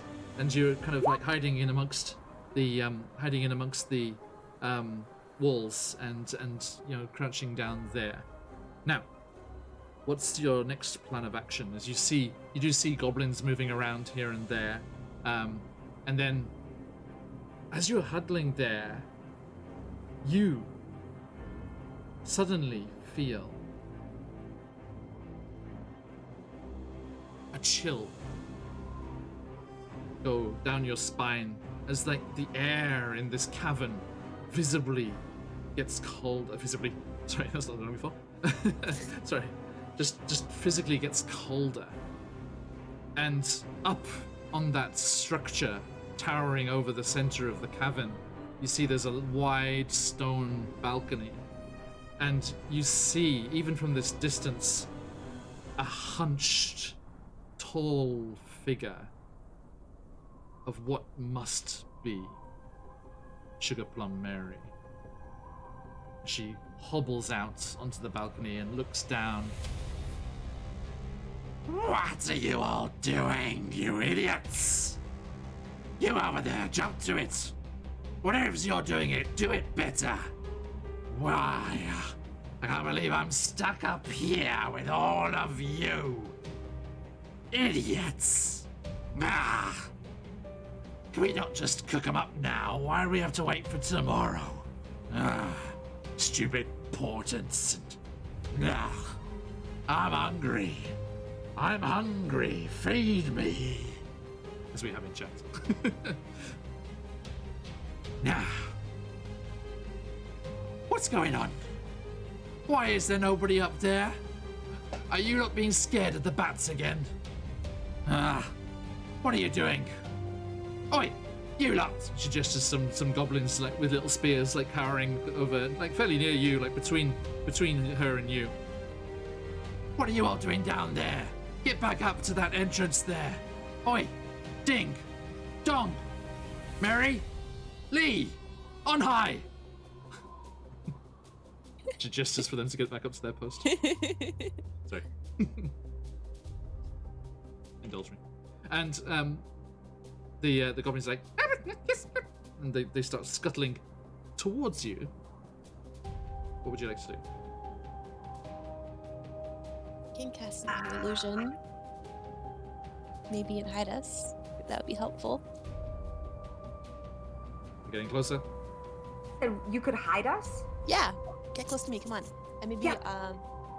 is there like what is close to us? Is there like any rocks or any like wall or any like little niches like- we can sort of cram It's, into? like as you can see on the left and right of the picture there's these tall kind of like stalagmite kind of structures like Yeah, up to okay. that. You can mimic that kind of rock very easily. Okay, so I'll try and gather everyone together, and then I will cast minor illusion to try and blend us into the wall. Let's see here. It can be no larger than a 5-foot cube. Oh, you're right. Well, it's fine for me then, but not for you guys. Minor. That difference. Minor mind. illusion. Okay, hang on. Let me try something else then. Oh, let's try silent image. I'm sorry. Okay. That's 15-foot cube. My bad. Better. That is better. All right, let's just cast that. There you go. You have the description in the roll 20. Okey-doke. So it is yeah, purely yeah, visual, but hopefully it's enough. 15 Yes. foot cube. So. Should be fine. We all get in really close, like a family portrait. Yeah. We're all smiling. Christmas family You photo. can see. Yeah. Just a rock wall. Just as the goblins go past, Mariah goes, cheese! Oh, no. No. The goblins just skitter past you and carrying up past you, and they start going up. They start going up the ledge, so you know that before too long they will come across that rope that was not there before. Should we go now? Quickly? While they're looking the other way? Mm. Let's go. Let's go. Okay. So, you start to make your way through the building, skirting around the outskirts of this, because right across the middle it's very sparse. You kind of go skirting around the outskirts through the buildings, managing to avoid a few groups of goblins. One area where they're kind of fighting over some food. Another spot over there where they're marching off to do something. And all the while, up on top, Sugar Plum Mary's just like, Come on, you lots. Heave to it. If I gotta wait for tomorrow, you can all earn all of this food. and she's like, Yeah, you heard me. We're going to gobble you up, you silly gobblers. and you just hear a panic as somewhere off in the distance there is a very large amount of turkeys somewhere. And you make your way around. Now, as you're making your way through the buildings, one of the things that you see is a group of goblins herding a small group of giant rats, like bigger than you, Pickle, and the gnome as well. Sorry, the name. Sorry, I should have put your names on the screen. The other one, Graham. Sorry. So yeah, Pickle and Graham. Much bigger, even bigger than you. These huge, lumbering giant rats, and they're like and they're like like got little switches, and they're like urging them on, and you can see they're kind of pulling little sleds through the kind of icy floor of the cavern and dragging these things across the floor. And then as you're doing that, as you're watching them and waiting for them to go by, one of the goblins is he's like and he's like going at them really too much. And the giant rat is like squeaks and like bares its teeth and tries to thrash around, and with a snap, this very shoddily made harness breaks, and all 4 of the giant rats break free and just scatter, and 2 of them are coming straight at you. I am gonna take my robe and put it over my horns and stand up as tall as I can, which is not very tall, and I'm gonna be like, I'm going to snarl and hiss. Yes, Dasher, please pick me up. That would be so good. I'm going to snarl and hiss and just like I would say something to them, but they're rats, so I'm just gonna be like and Nice. go for intimidation. Okay, give me that intimidation roll, please. 24. Whoa. Okay. Right. So yeah, they just see this weird beast, like, with this strange like mantle flowing out behind it, emanating this terrifying noise, and it has legs dangling off its side, and then bigger legs below it, and then arms and it has kind of horns that stick out from under its armpits, and this is Its horns are sparkling. terrifying creature it confronts them, and they just veer off and scatter off into the other parts of the buildings, and also the goblins that were chasing after them, trying to corral them again and get them under control. Also, like, and they all start legging it as well. It's 2 sets of hooves. Yep, all the hooves. Crasher, Okay. Crasher, we're the ghost of winter solstice eternity. Let's go. Spooky. Alright, wrong holiday. Wait, isn't there a movie about that? Anyway, let's go. Okay, so you carry on round, making your way further towards where you heard these prisoners were being kept, and as you make your way further around, you start to hear goblin yelps and gleeful yips and jeers, and then you start to hear a chanting. Gagatillo, Gagatillo, Gagatillo. You hear this tung, tung, tung, tung, tung, tung. Gagatillo, tung, tung, tung, tung, tung. Gagatillo, Gagatillo, Gagatillo, Gagatillo. And you come across this scene of this small kind of bowl in the cavern floor, just in the natural rock, and in the center of it is a treant like the one you saw down in the village, but it has all of these chains wrapped around it and off to these large outcrops of rock far away from its reach, but in all directions so it can't move. And you see all these goblins rushing around it. One of them makes a misstep, and just this huge treant foot just goes and just scrunches it out of existence. and then the others they come in. And you see all of the goblins are holding like wooden clubs, and they're like smacking the treant. And like Kagatio, Kagatio, Kagatio. Oh, come on, where's our presents? Kagatio, we want nougat. Kagatio, Kagatio. I heard this is how it works. What's going on? It's some ancient spell. Kagatio, Kagatio. And they're all just like darting in and out around this this treant. What would you like to do? That must be Tio. Yes, indeed. What can we do?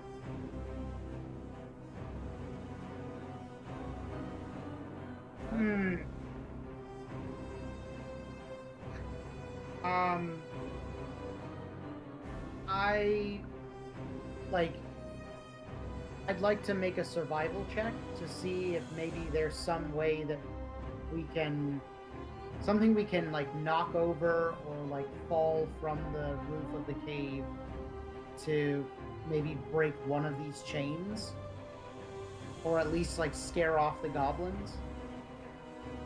Okay.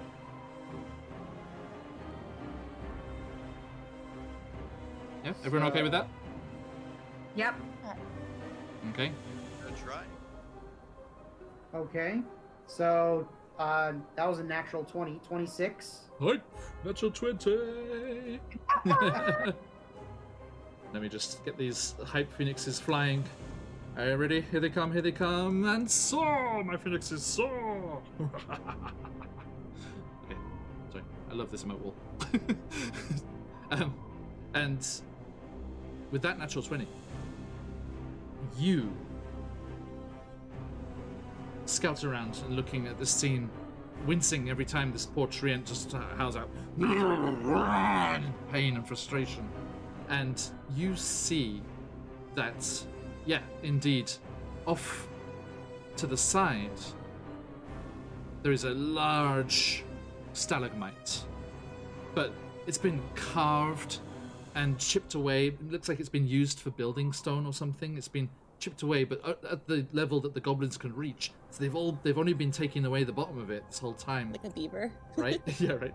And it looks about ready to go. And you think if you hit it in the right spot with Crusher's power, raw, unfettered power, that you could have it in such a way that it would fall onto the chain, one of these tethering chains, and break it, which would give Tio enough leeway to move more. All right, Crusher, come with me. Okay. Sure thing, boss. Okay. We're gonna do this together. We're gonna hit this rock right here. And it's gonna fall and break one of those chains. Easy enough? Sure, I guess. Not sure how you want to hit this, but I'm gonna kick it. No? works for me. How about, you know what, just Crasher takes a couple of steps back, lowers his head, kicks back a couple of times. There we go. Yeah. All right, here we go. Amazing. Yes. And he'll go ahead, he'll charge that stalagmite and hit it with his horns. All right. I love this. That's great. That's great. Yeah. Now, I mean, the challenge. The challenge was the survival roll. So, Maria has found you something that is weak enough to break. So this is not your test here. So, you kick up a few pebbles as you churn your feet, and then just go charging forward. And there's a boom. And all of you realize you're holding your breath, and then you hear a slight crack and the falling of some small pieces of rock, and then you see an almost imperceptible movement as this large stalagmite starts to creak and move forward, and then suddenly, gaining momentum, just goes and crashes down, smashing into the chains where they're wrapped around a boulder nearest the stalagmite, and just destroying the chain at that joint. You know, they're in this cold, they must be slightly brittle to some extent, and the chain just goes and just goes flying free. It whiplashes across the space and just like scoops up 3 goblins, and they're just like just like flying through the air as the chain just like whiplashes them and ricochets across. And then Tio, like feeling that sudden give, is like and just lets out this huge and just moves in such a way that he can move away and get the leeway that he needs on the other chains, and with having that extra freedom to move, breaks 1 more free, which only leaves 2, and they're all both going off in that 90 degrees, so he can move pretty freely in that direction. And he just he does like a pro wrestler thing, where he runs to that point, it's like leans into the chains and then goes comes back into like pro wrestler off the ropes and just like just leaps up in the air and just falls flat on top of a bunch of the goblins in the middle. You just hear these pathetic little squeaks as the tormentors are fatally tormented back. And Those goblins have families. No, he got that too. So, and happy Christmas, everyone. And you do actually see a few of the goblins are out of the splat zone, and they do actually make it, and they scamper off screaming and flailing their arms around, and you start to hear What is going on? as you hear Sugar Plum Mary alerted that something is afoot. What is all of you? Just alert! And you see her, she's carrying some staff with her that she was leaning on heavily, but all of a sudden, much sprier than she looked, she just vaults over the edge of this balcony and sits atop this staff and starts to fly around the cavern on top of this staff as if it was a broom. And she's looking, Where are they? What's going on? What's the problem? and the treant, Tio, looks to you all and he's like, Oh, thank you. Now, go. Get the little ones. And send them to me once we need to escape. The monsters, they get around the valleys on sleighs. There are sleighs near the main entrance. Free the reindeer. Get them to the sleighs, and we can make our escape. I'll meet you there. just reaches up and breaking the final chains as they're not enough to hold him on their own, and he just reaches one free with a lump of stalagmite still wrapped up in the end of it, and he starts whistling it around in his head, and he's like and from the mouth of the cave you see one of those the pine dooms come charging in. You just see this epic like titanic crash as these 2 trees just go towards each other, but the treant Tio brings out this makeshift flail he's got and just wraps it around the other one, just like pulls it down to the ground, vaults over it, and piles into a bunch of goblins on the other side. As you guys are like, okay, we'll go over here. Thank you. Okay, bye. There's just actually, I think this deserves a change in music. We're no longer on the stealth setting, everyone. You ready for it? Hype Christmas.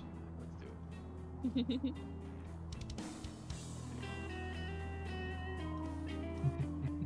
So, gathering momentum, he's just like charging across into the gathered masses on the other side, and just you see these hordes of goblins just coming at him, just trying to make some effect, trying to bring him down, but having no real impact on this huge treant now that he's managed to break free. More and more goblins are swelling up out of the houses, boiling up, but it gives you the perfect opportunity to get further round to where the captives are being held, now that everyone else is so distracted. So, what do you do? All right. Go to where everyone's captured. Sneak Okay, so you're carrying on in that direction. Okay, yeah, Yes. you flip between the buildings, making your way over there, and you're managing to avoid, the goblins that are dashing out. Everyone's just so focused on this complete pandemonium that's going on across the other side of the cavern. You manage to avoid the groups of people running in that direction, and you make your way around to where that building was that you heard those plaintive cries from. And as you're going around that direction, you see something new. A new creature that you hadn't seen before. And you see... Just a moment.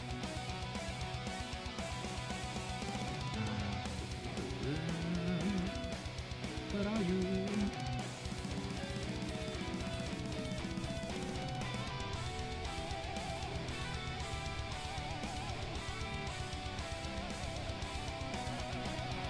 Okay. You see these large, what look at first sight to be just like misshapen mounds of snow. Not as, perfectly like snowman shaped like the ones outside, but much smaller. But you see these kind of big mounds of snow, vaguely humanoid in shape, with arms and legs, and this like elongated kind of head-like shape poking out the top. But no kind of like features on the where the face should be. And you see a couple of them lumbering ahead of you over towards where this prison was. Let me show you these big boys here. Does that work? Yeah, I think so. Okay, cool. So these. Oh. Bebe. I hate it and love it. Oh my god, exactly. Ah, it's too big. I can't get it into the Thanks, I into the hate screen. it. Sorry, stream. I'm gonna be like, Graham, that's some nasty ice cream. Is this one of There yours? we go. Did you do this? You should rethink your business model. Ooh, for once, that is not quite the delight I would make.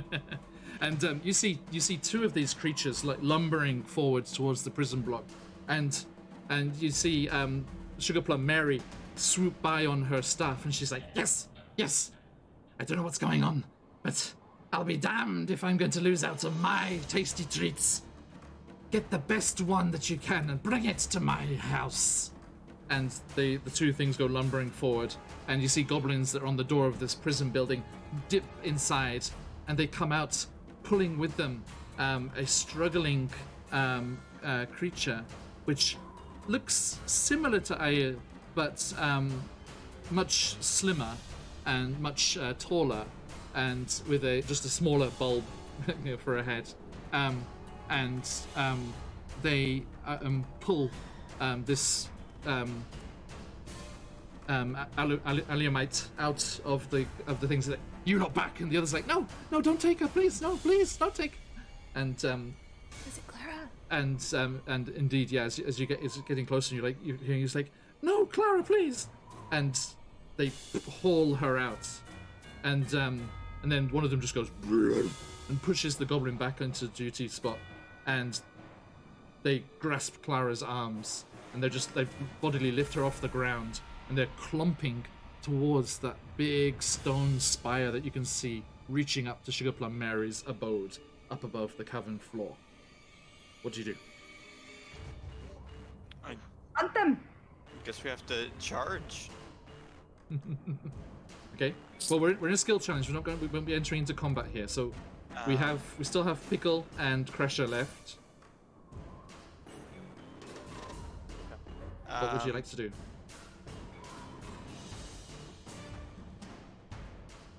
Mine was the illusion, or the silent image thing. No, that was just you using a skill. Okay. Yeah, that was not an official skill challenge. Oh, okay. We've already used Intimidate, so we can't use that again. Well, the only other good thing I have is athletics, so I guess we're just gonna do an old snatch and grab. Yeah. I guess that's our Go for it. We're just gonna outrun them. We're gonna run up there, grab them, and then be faster. Right. So, Fine. while Crasher attempts this, what are the rest of you doing? Is there some way you can take care of these goblin guards? How Okay. well could the little garlic guys fight if they were released? If I opened the door? I mean, against goblins? Yeah. I mean, it was the two snow golems that held them back when they opened the door, not the goblins. How many goblins are there? There's 2 on the gates because the rest of them are over there. You just turn over and you just see the tree and just like it's like little goblin bodies. It's like,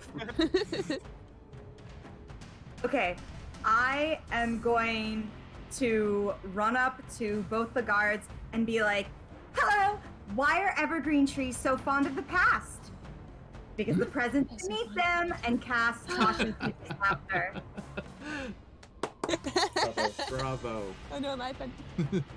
Nice. Okay, so So I'll do it on the one on the right. Mhm. And they have a Wisdom saving throw of 14. okay. Goblin. Always no golem. I bet they're not very wise. But that's not very fair, I suppose. Wisdom, you say? Yes. I see. All right.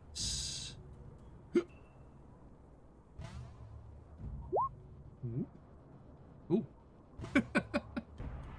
This is a It's most almost as much wise as I need. goblin. What was the save? Oh no. 14. He's like, your joke is beneath me. And then I ram. All right. Now let's go back to Crusher. Okay, Sorry. give me that athletics check, sir. Dirty 20. All right. Okay. So, please, I've had my fun with describing scenes here.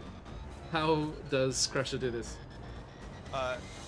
Crasher runs up, kind of just checks one of them to knock them off guard before grabbing the bulb of the creature he is saving, and then just running in the opposite direction Okay. as fast as humanly as fast as Servantly possible. yes, that's correct. I think- With the sparkling horns. Well, actually, I think as you charge, you instinctively go head down, and your reindeer antlers impact against the side of this golem, and you just see that there's an explosion of snow as a huge chunk of its side is just, busted out and knocked off its body, and also that includes its hand that was clasping on to the girl Clara, and you just burst out the other side, spin round, grab Clara, and just tear her out of the grasp of the other one. And she loses a leaf. She's like, ah! And there's quite an overpowering smell as you're up this close suddenly, and as you all turn around, you swear it's almost like Crusher's become one of those reindeer, as the snow that piled up on his horns is kind of like powder snowing off them, and there's this kind of glittering blue aura around the horns as he turns around and the snow They are your cousins. finished falling off. It was just snow. Hey, Clara is safe. As he comes dashing back Pickle towards you. disappointed. And Noelle. I actually am going to do Vicious Mockery at them. Mm-hmm. Well, So I'm playing. What are the others doing? Because you did that one spell, so everyone else, what are you doing with the guards? I could cast sleep, Hold on. if that would help.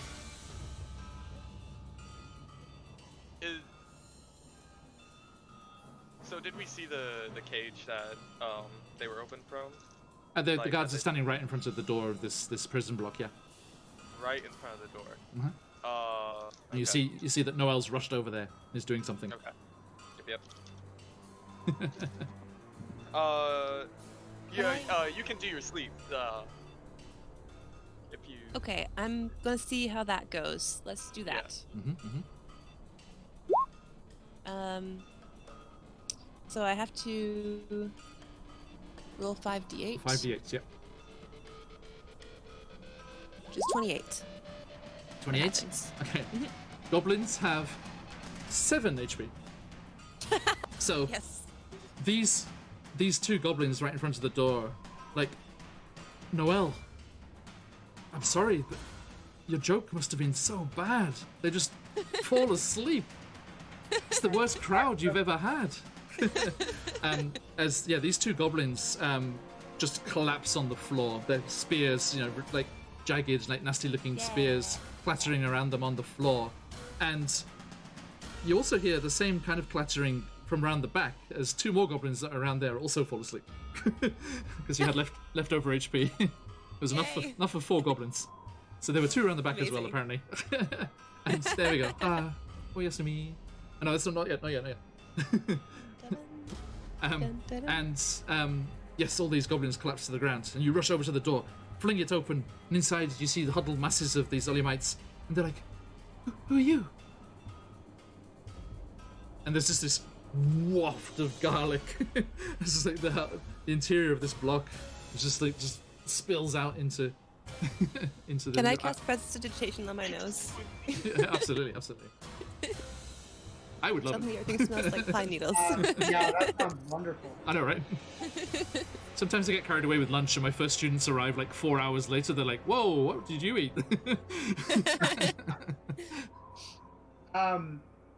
Mariah will, kind of in the wake of these goblins falling asleep, and the door to the cage opening, kind of come in and say, "We were sent here by Ale. We've come to rescue you. Just follow us." Thank you. But that horrible lady, she's nearby. It's okay. Meet with Teo. Teo's here. Okay. The treant. Okay. Oh. Is Tio okay? Yes, he's. He seems Yeah, very he's okay. doing quite fine. These some goblins are flying in the air in Yeah. the background. A goblin just impacts in the ground next to you. He's like, "Ah!" He's doing. Yes, indeed. Get behind me. I'll sit down.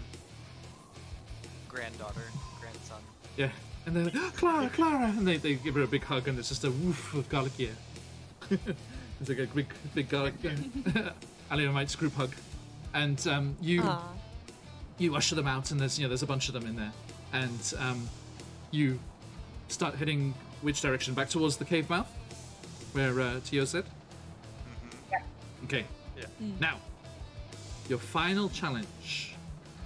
And Pickle, you are the last one who hasn't done anything yet. What are you going to do with the reindeer? With the reindeer. Yeah, you need to get the reindeer over towards the sleighs. Okay, so remind me of what their situation is. There's a large moment. corral, kind of like very crudely sharpened logs and sticks all bound together with nasty looking leather straps, and just around this space. And they're just all like nervously shifting around inside that, the horns illuminating and going out again, and just throughout the group. Are there any guards?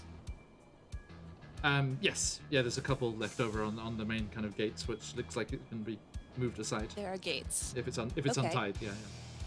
Okay, well in that case, how far does my mage hand extend? 30 feet. Mhm. I will get to within 30 feet of range as sneakily as possible. Okay. And since I have mage hand legitimate, that means I can make my mage hand invisible. Mhm. And I'm going to use my thieves tools to try and unlock that gate and open it so they can get out. Nice. Okay. So give me a thieves tool check. So that'll be a Which- sleight of hand, sleight of hand? with proficiency if you don't have it already.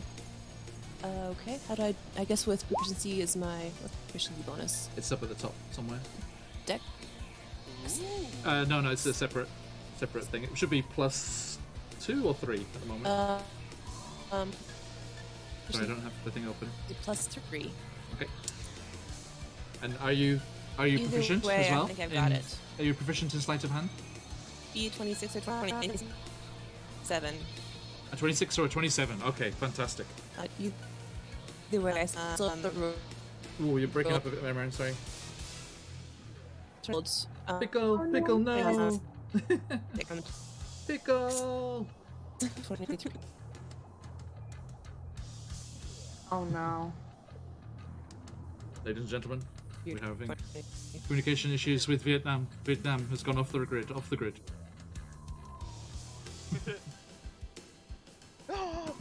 She's frozen.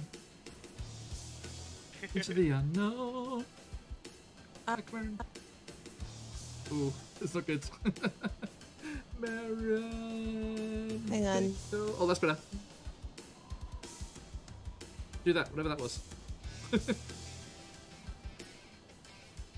Anyway, okay.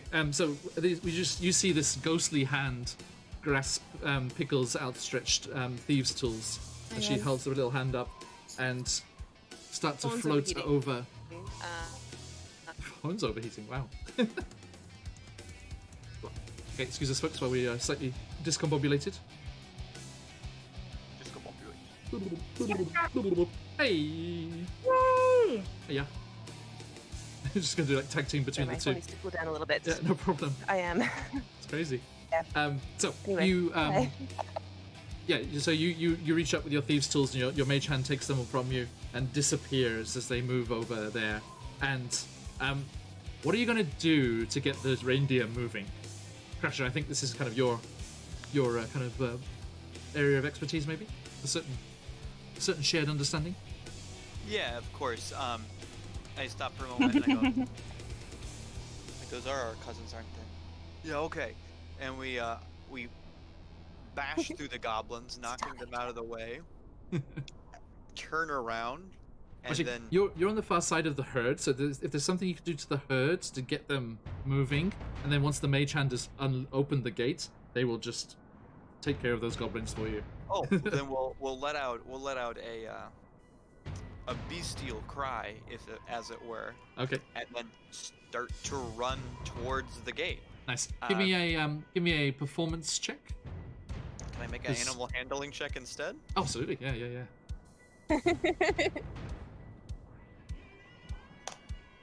23. 23. Okay, that's Oh, fantastic. sorry, So yeah, 22. Sorry. okay. All of these reindeer suddenly see this other reindeer moving very strangely, but stampeding in that certain direction, and the herd mentality kicks in. And Pickle, as your mage hand kicks open the chain just kind of falls, and the two goblins are like, "Eh?" And they look around. There's just a as the herd of reindeer just surges forward, and the gates just fly open, and they just fly back on their hinges and just sandwich the goblins between them and the wall. And some of those crudely sharpened sticks are not not very welcome in that situation. And the gates are just blasted open as this reindeer herd goes charging out towards the front of the cavern. Now, that would be the perfect cover to join them and get in amongst them. Of course. Okay. I'm Everyone- basically already there. Everyone give me an acrobatics check. Oh, that's not good. 6. Okay, That one. okay, okay. How'd you go, Mariah? Okay, Pickle? You just kind of there. What am I rolling? A acrobatics check. Acrobatics. Okay. Sorry, I'm breaking up again. I might switch back to my phone in a second. It's okay. Do what you need to do. 18, nice. Okay. 18. So, so the three of you with those good rolls managed to run alongside this stampeding herd and swing yourself onto the back of these reindeers. The other two, you try overcompensate and slide off the other side. You both take 3 bludgeoning damage as the other reindeer inadvertently bash into you and trample you a bit. So you take 3 bludgeoning damage, but then you manage to get up and you're if you'll excuse the term, Crusher, I'm afraid, you're hoofing it after the others. He's just running behind. We just see this surge of reindeer with their glowing horns, and once they get into this kind of almost stampede mentality, all of the horns just go bright lights, all together, and this wave of blue light just surges across the cavern as the three of you are like, come on, yeah, let's go. And you like look back and the other two, especially Graham, with his little gnome legs, just and then there's a whoosh, and Graham, you feel yourself, your legs, going 10 to the dozen across the floor, suddenly kicking in midair as your genie picks you up and is carrying you across to keep up with Crusher. And the deer, you're slightly worried that they're just going to get carried away and just carry on and just go out the cave mouth and go all the way. But they have some instinct, they have some urge that they need to be a part of this sleigh. And they see the sleighs at the entrance there, and they go running towards them. And as you look over to the side, you see Tio just bashing his way through some goblins as the others and the Aliamites are all running towards him. They're like, Tio! And they're like fighting the goblins, and they're all crashing together in a wave of green, both vegetable and goblinoid. And you see Tio wade his way. He's like, "Ah, my little friends, come, we go." And the Aliamites all chase after Tio in his wake as he's making this passage through to the entrance to the cave. And you see him, and he does like a bodyboard kind of jump when he's just like, "Woo!" And the Aliamites all jump after him, and you see them all grab onto his branches and his roots, and they're up on top of him, and he clumps down in the snow, and you see a slight pause, and then his roots start to slide out of view, and you hear all the Aliamites go, "Whee!" And the tree ant starts to toboggan down the slide as you saw that massive shoot that came down from the lack of mountain down towards the trees below. And they start whooshing out of view. And you're like, okay, we gotta get after them. And you all jump into the sleigh, and you get enough of the reindeer harnessed into the sleigh, and you jump into this. And let me bring you over to a different window. Yes. Apologies if any of you get motion sickness. I hope it's still working. Oh, it is. Fantastic. Oh, that's wrong. Okay. Hang on. Ooh, how do I fix this? Hang on. Like three of you. Josh, Colby, and Merrin are okay. And then the other three windows, it's like all six of us. Look at Minius. Hi! Oh my god! No! That's so dumb! Weird for me. Okay, so you all jump into this sleigh, and the reindeer are in front with their horns glowing. I'm afraid these poor terrestrial reindeer don't have the glowing horns. But you jump into the sleigh, and you go whooshing out of the cave mouth, and you go down, into the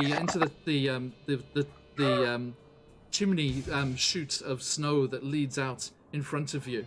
And as you go down, whooshing away and down through the trees, and there's just this large clearing. There's clearly trails and things that the reindeer and people have been following, and you all go charging down, and you hear behind you, now, not my seasonings, not my firewood.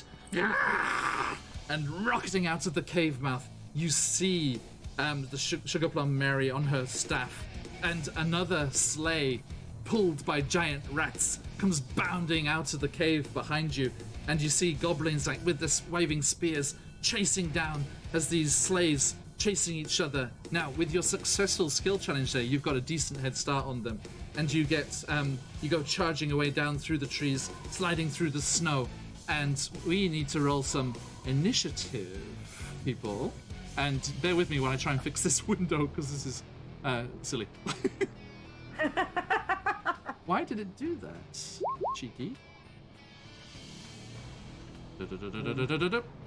Okay, this one can be me. Sorry, just look at myself first. How rude. I'm gonna quick use the restroom while you Yeah, fix go that. for it.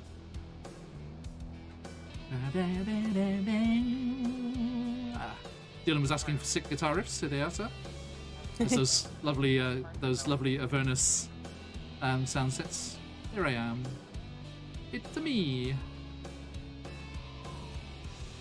Oop. And oop.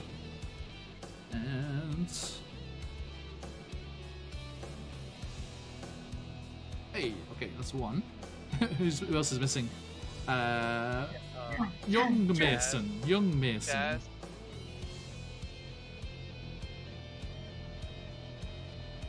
Yep.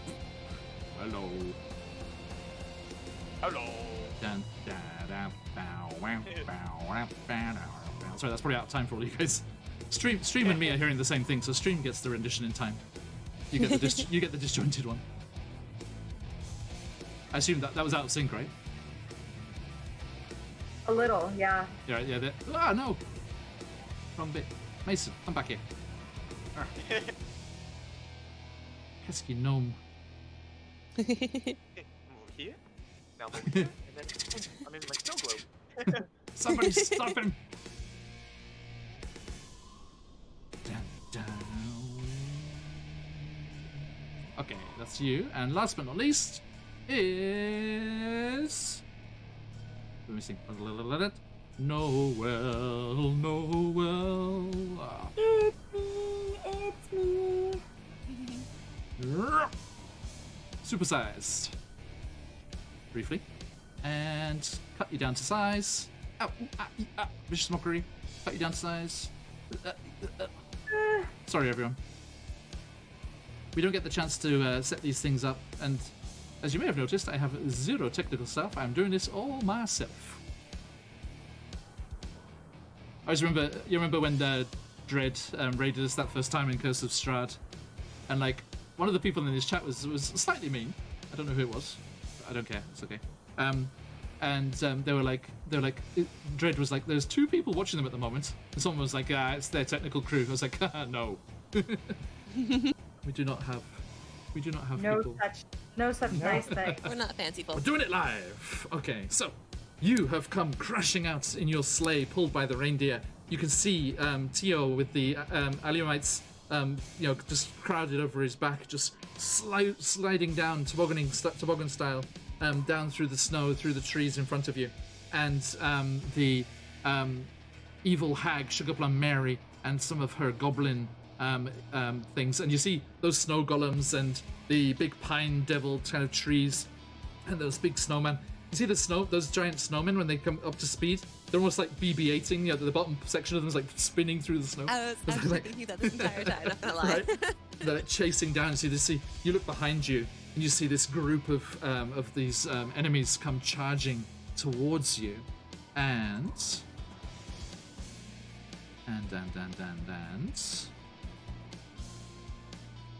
let us get those initiative rolls, please.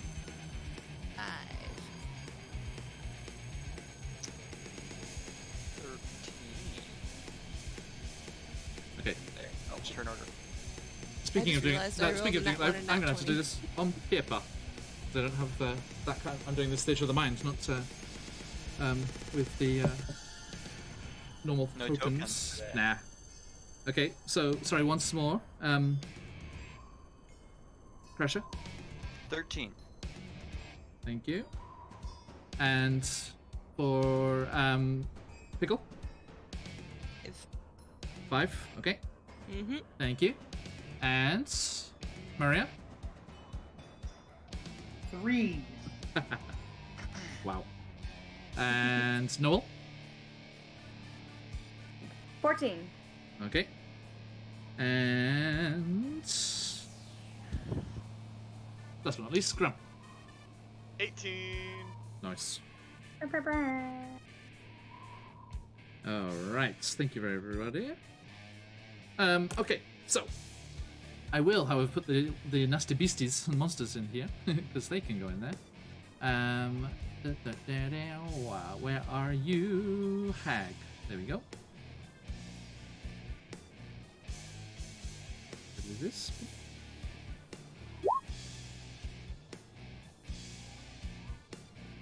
Oh, okay. I should need token, don't I? Sorry.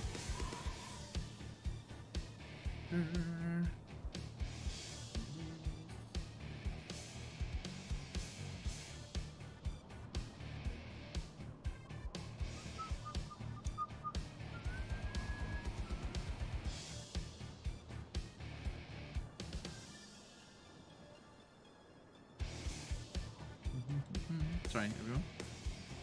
Just trying to get these tokens here. There we go.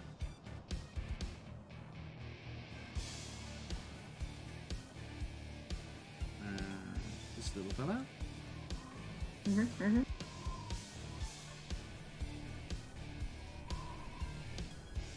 All right. Okay, so. Oh, why can't I select the token? Wait. Oh, wrong bit there. On the pointer. Oh, right. So, Sugar Plum Mary gets 5 as well. And this little minion of hers gets 13. Okay. So, first things first. Graham, you are, let's see, what was the distance with the successful skill check? You are 60 feet ahead of the sleigh and Sugar Plum Mary as they come barreling out. Okay. So let me get stuff up. Alright. And cool. Alright. So first things first. I am gonna cast Hex on Sugar Plum Mary. Okay. Yeah, I don't believe she has to roll anything. I think it's pretty much just... Yeah, read that for me. Yeah, place curse on a creature that you can see within range. Until the spell ends, you deal an extra 1d6 to the target whenever you hit it with attack. Also choose one ability when you cast a spell. The target has disadvantage on ability checks made with the chosen ability. Okay. There's no okay. save? Nope. A move curse cast on the target ends the spell early, so if they remove the curse, but there's no... You sure there's no wisdom save? I was casting curse last night. As Hags. Yes, he was. I'll send the...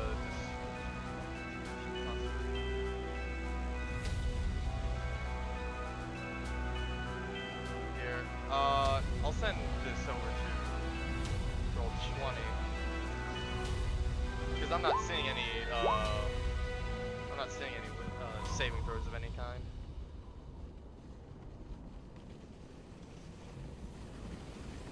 Yeah, apparently.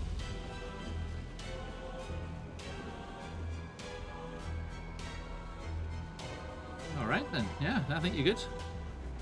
Alrighty. So, I'm Nice. gonna cast Hex on Sugar Plum Mary, and Okay. then since it's a bonus action, I'm gonna cast Eldritch Blast on her. Nice. What's the casting time of the other one? Oh, concentration up to 8 hours. No, what's the casting time to cast it? Is it Oh, an action? yeah, it's one bonus action. It's one. The curse is a bonus action. Correct. Okay, cool. Then Eldritch Blast, that's gonna be 11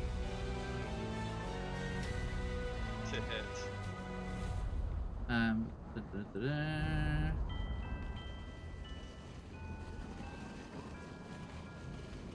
Which? So where was the curse? I placed the Hex on the Sugar Plum Mary. Yeah, where's the hex? It's right now the creature it's on is targeted towards Sugar Plum Mary. Yeah, oh, sorry, no, it's on your character sheet. Where is it? Oh, on the character sheet, it's Oh, I see it. in spells. It says in 3rd level. I got it. Cool. And like, usually people like use a spell focus and they don't bother with spell components, but I'm sure you have an Eye of a Newt, don't you? Yeah. actually has a petrified Eye of Newt.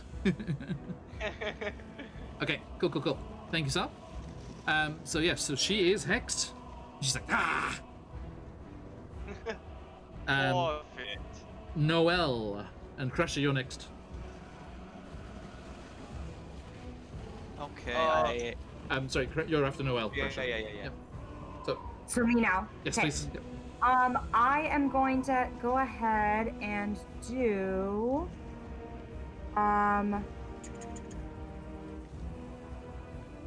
Oh, by the way, I forgot the chosen ability that she's gonna have disadvantage on is gonna be charisma, because I feel like she's a warlock of some kind. Okay, look. Okay. So, I am going to cast Dissonant Whispers. Yes. What's the range? The range is 60 feet. Yep, just in range. Who are you casting on? I'm gonna cast it on her little minion because she probably has high wisdom, so I'm gonna cast it on her minion. Okay. There are five goblins in the sleigh chasing you.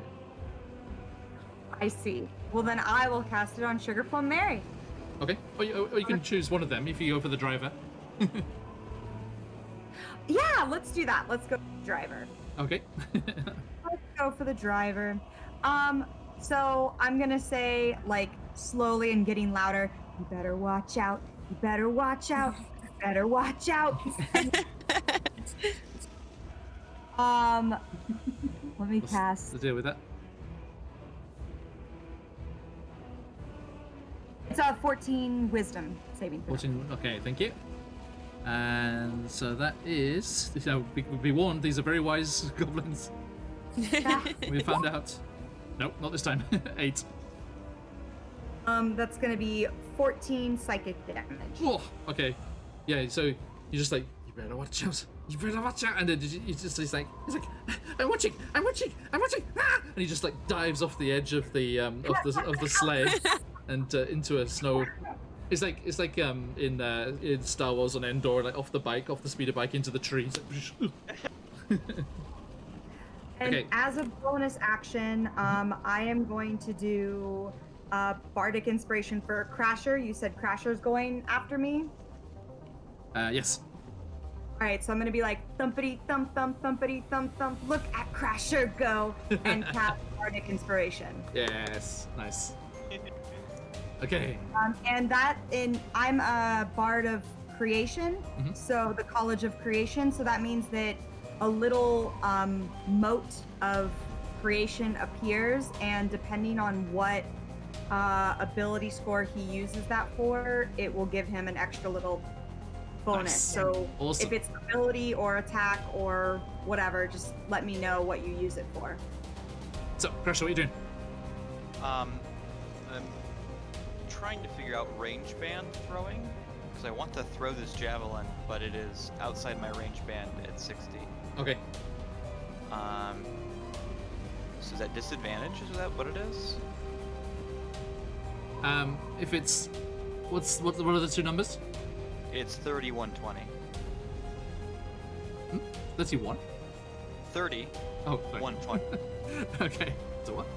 Yeah, it's disadvantage up to 120. Yeah. Hold. Just gonna hold you until they're closer. It's too far. I can't do anything. Okay. So you're holding your action. What's the trigger? I'm holding my turn. Okay, you're gonna Delay. move down. How far? I'm gonna delay until after Sugar Plum's turn. Okay.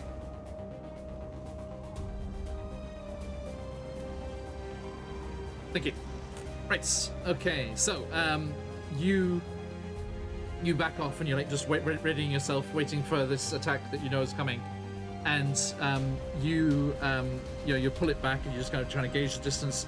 You know, like you're just like putting a hoof to the wind, you know, gauging the wind, and then it is okay. Now that goblin Noel you saw just jump off and just abandon the sleigh. So the sleigh's kind of careening around a little bit, but one of the other goblins comes rushing over and grabs onto the reins, and you see the other two are kind of there's three more. Two of them are kind of manhandling some kind of apparatus, and the other one's like strapping on like some like helmet kind of thing, and you see him like clamber up into this contraption, and then the other two just like salute as they just kick a lever with their foot and just goes, and it's just like, as it comes like and crashes down onto your sleigh, and he's like, and just going to attack one of you. Let's say it goes for. By the way, which of you is driving the sleigh? you still get actions, don't worry. Not Crasher. Crasher's in the back. I am driving the sleigh. Okay, yeah, I'm not gonna make that's not your action to drive. You just because these reindeer seem to know what they're doing. They're heading back to town. You think that maybe they were stolen away from the town. They're just like charging in that direction. So you just need to keep keep an eye out for anything that's happening, anything that might crop up in this chase. Okay. Sing and drive. Yeah. Graham. The goblin impacts on the floor of the sleigh next to you and goes for you with a little scimitar and gets a dirty 20, I'm afraid. That'll hit, definitely. That is 7 slashing damage. So it's just like, and just like cuts across. And that's that turn done. And then Pickle, little Pickle. Cool. Okay, so how many goblins are still on the other sled? There are 3. How integral are they to the driving of the sled? One of them is. And what are the rest up to?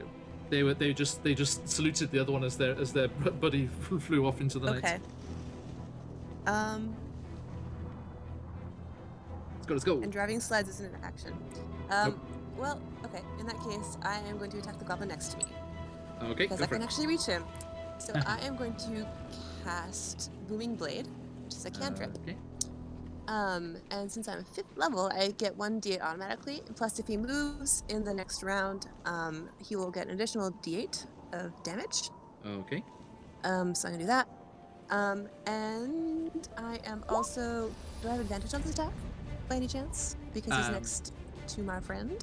No, sorry, not with this one. That's okay. I'm gonna attack him Because anyway. the way the sleigh's shifting and moving, it takes away that.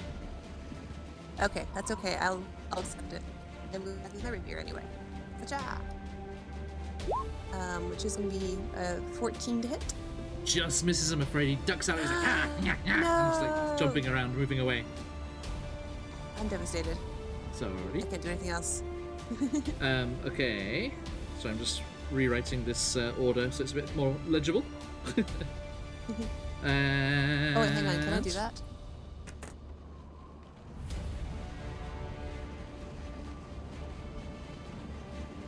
Okay. You good? Yep. Okay. Yep, sorry. Okay. No, it's okay.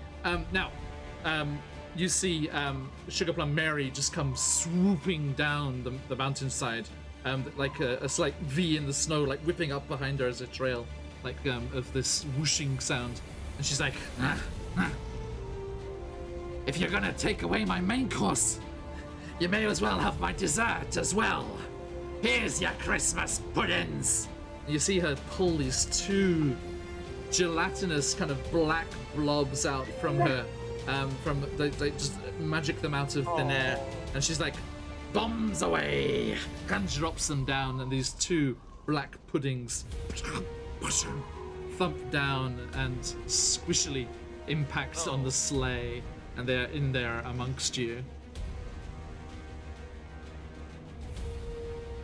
Christmas pudding, where are you? There we go.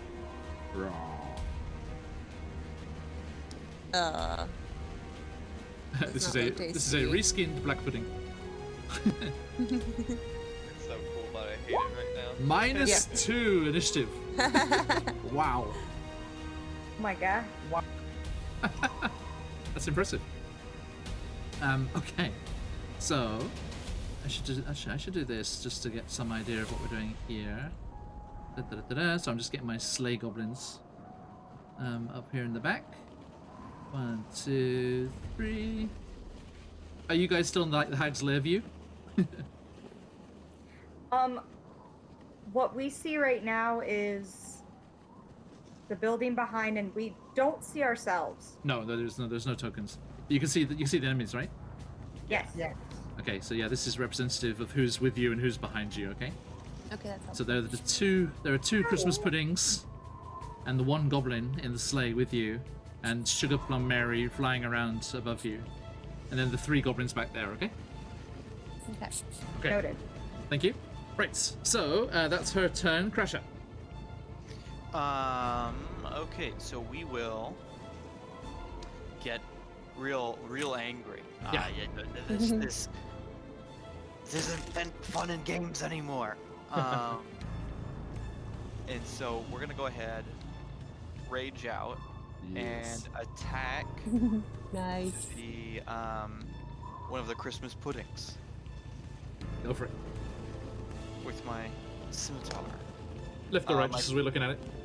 Right. It's a miss, Mhm. I believe, with a 12. Nope, that hits. It's a hit. Yep. Okay, so damage is a 6. Okay. Thank you. And since it's the first thing that I've attacked in my turn with a rage, Yep.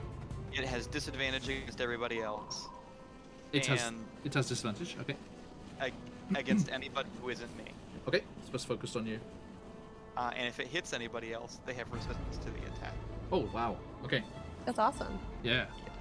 Okay. Thank you. And you see the reindeer that he was talking to. They fly out from his sword. Right, and next. circle the Christmas pudding as he hits it again, as he's a barbarian, so he has 2 attacks already. Oh. Nice. Slice and dice. Save me a portion. Yes. And with a 17, it'll be another 6 damage. 6 damage. Okay. Nicely done. Right, so yeah, you're just carving slash, and let me just actually double check for any resistances or anything here. No, it doesn't have any damage resistances. You're all good. Actually, so what kind of damaging was it? Slashing. Okay. I have a scimitar. It's immune to slashing damage. It's immune to slashing damage. It is. So your scimitar, your scimitar just cuts through it, and you just see as it cuts through, just the gelatinous black ooze just goes and back together. And you see, as you cut it open, that brief moment, you saw some cherries and raisins inside of it. Yeah. Reseals itself, I'm afraid. You know what? I still hit it. Mhm. Still has disadvantage. Yeah, that still works. Yeah, that still works. Okay. And Maria. Okay, how far above us is Sugar Plum Mary? 30 feet. That's too far, but that's okay. So, like, feeling everything going on, and finally being able to take action, Mariah, like, he kind of steels himself, and, as, like, he's going to say to the goblin and everyone else in the sled, like, you know, given my background, I don't really ask for much. But there is one thing that I want for this holiday. And he'll kind of like reel back and like flex both of his arms and shout, "You!" into the sky.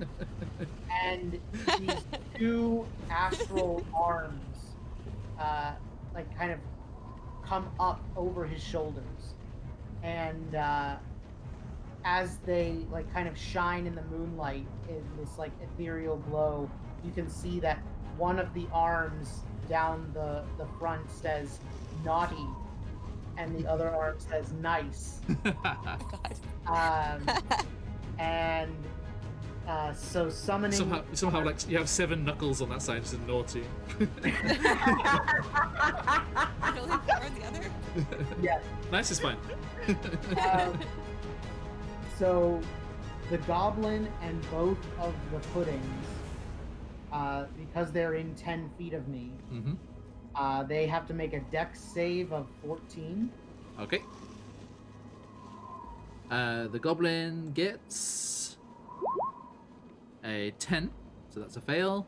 No? And the puddins, it's gonna be really bad, I assume. The one on the left, -1. Oh, The other one, 14. The other one is nimble. wow. Okay. Nimble pudding. So, wow. That was awesome. So both the goblin and the pudding that failed take Yes. 2 force damage, Okay, just from the summoning of my astral arms. gotcha. And I also have 2 attacks. Okay, So the first, I'm going for the pudding that has the disadvantage, mm-hmm. and is a 14 enough to hit? This is unarmed strikes.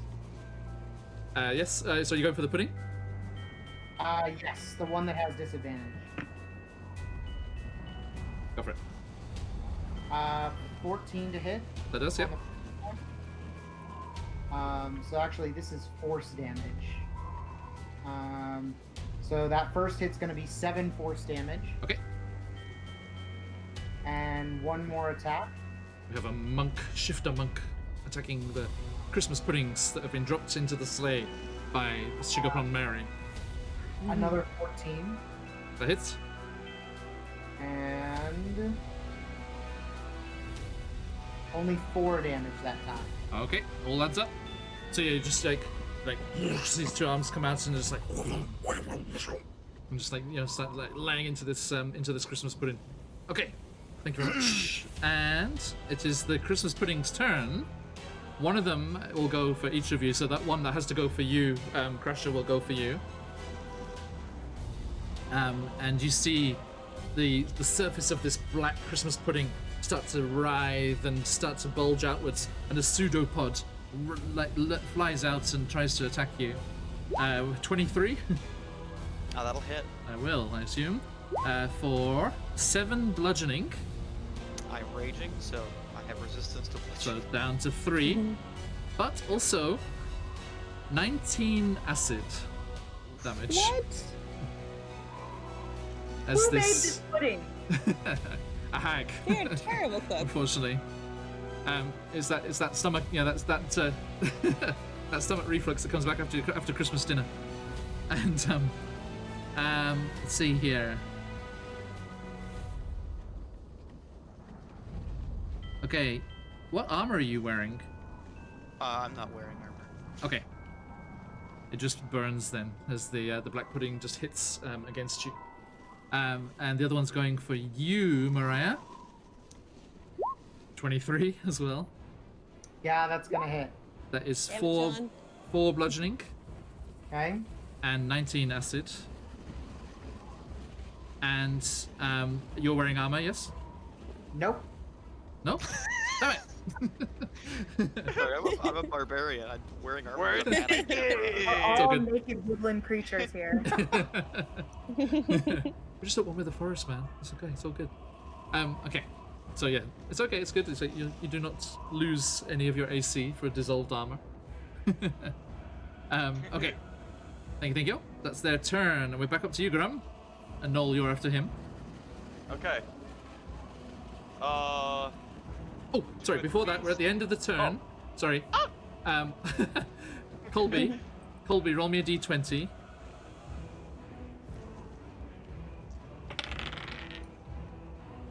Five. 5. I know puddings appear. No. Okay.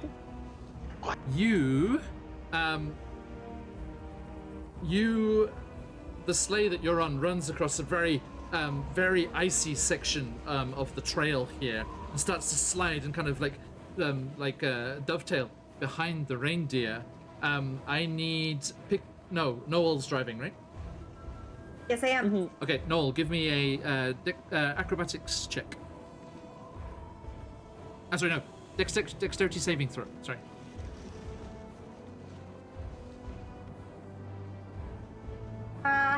Well, on the acrobatics check, I got a 14, but on the dexterity saving throw, I got a natural 1, so that's going to be 2.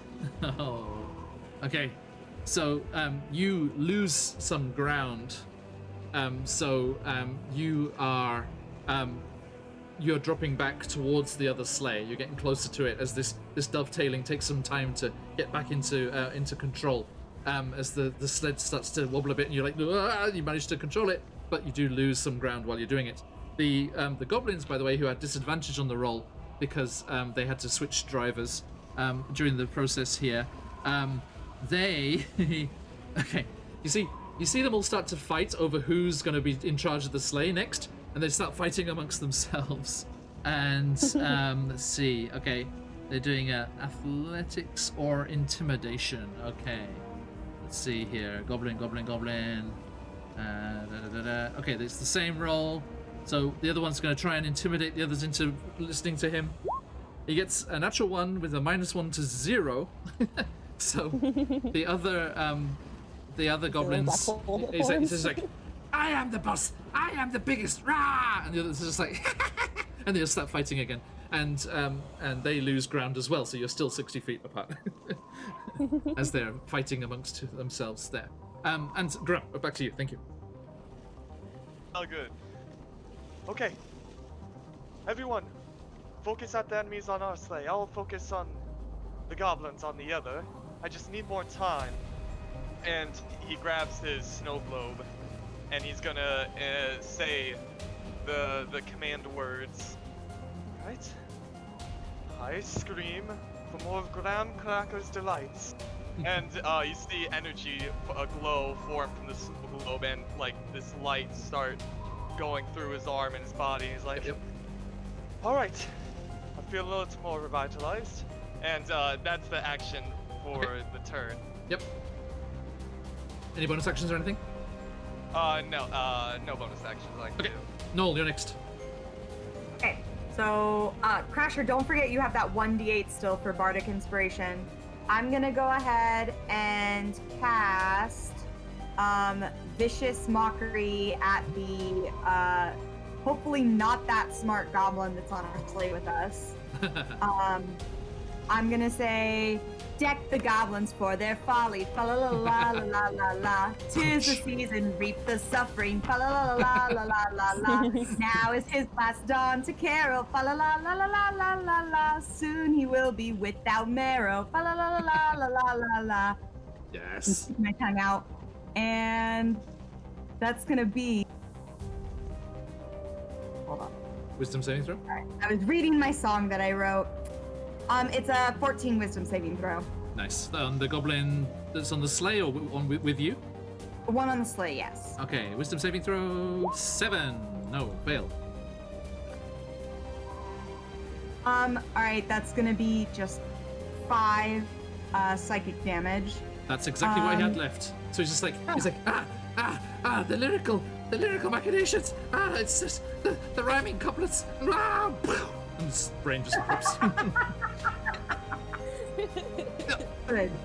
And then I am going to use my bonus Bardic Inspiration for Graham, and I am so that's 1d8 you get on any kind of check or attack or anything. Awesome. And that's gonna be, Aelios, Helioid, Keranos, and Mogig, Ephyra, Iris, Barika, and Phoenix. But do you recall Phoenix? the most famous genie of all? And give that Bardic Inspiration. That's so Graham. good. So good. Okay, thank you. Now, as this is all going on, the other goblins seem to have settled down and stopped fighting amongst themselves. And once again, you see one of them just raise a hand in solemn salute. And another of them is catapulted over and lands in the sleigh amongst you and is going for you, Noel. A scimitar in hand. Yeah. 9.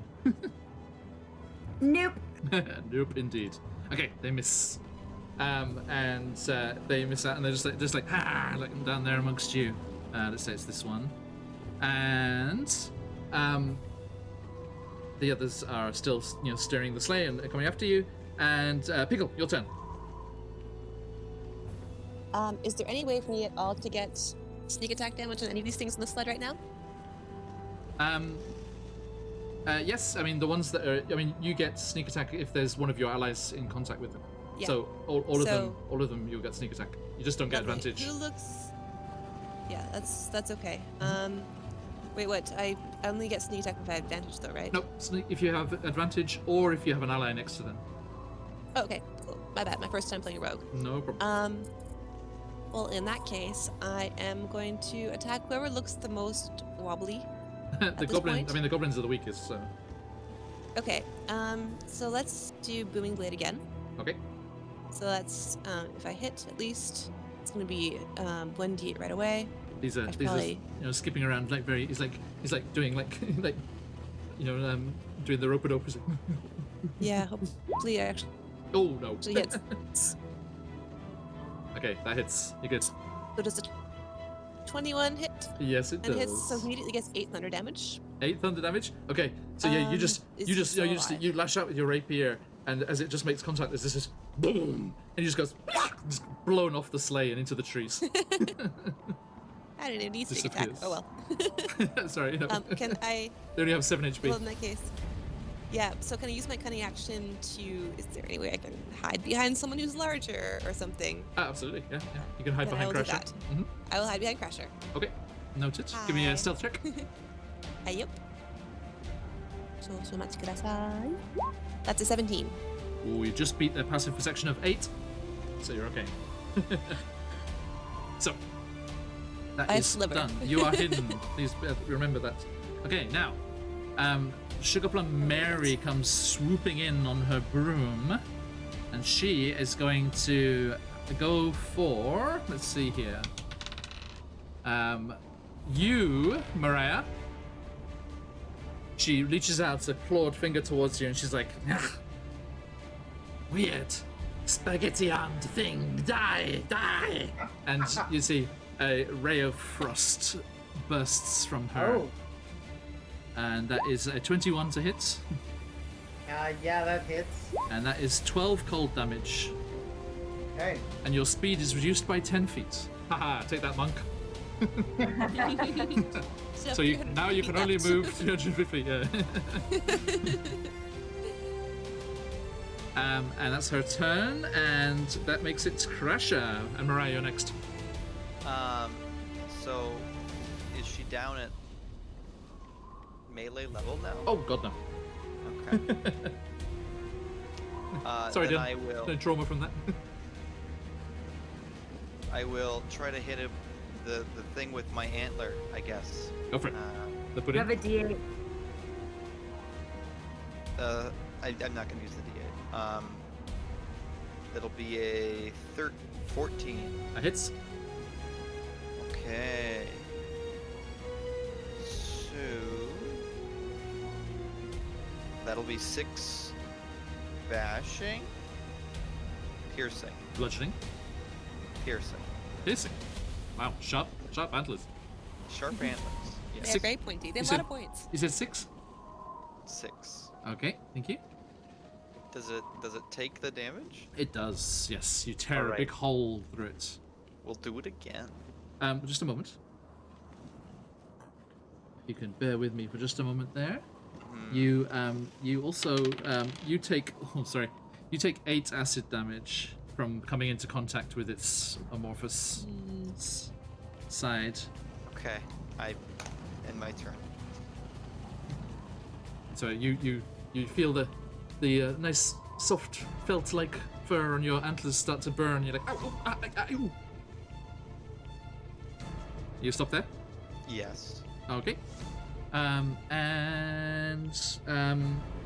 Maria, please. Yes. Okay. So, before I attack, Mariah will use the bonus action to shift. Okay. And he takes on notably more, like wolf-like features. Yep. basically pretty werewolfy. His fur kind of darkens a little bit, Yeah. and his teeth grow considerably. Nice. And thanks to that, I have advantage on wisdom rolls. So, Okey-doke. and I'm going to use my astral arms again to attack the same pudding. Yep. So first attack is gonna be, let's see, 18, 6, 24. That definitely hits. Okay. So I'm just getting the tokens on your videos here so we can see. Sure. Okay, so the first one is 7 damage. Okay, thank you. And roll that again. Okay, 18 hit. For the Yes, second definitely. attack. Yep. All right. And so what kind of and damage is it? This is force damage. Force damage, okay. And this is on the right? Whichever pudding has the disadvantage. Okay, so it was 7, sorry, the first one, right? Yeah, 7 and 6, so 13 Thank you. total force damage. Yep, gotcha. Thank you. Good job.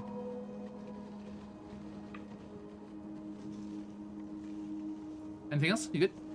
Nope, that's it. Okay, the puddings.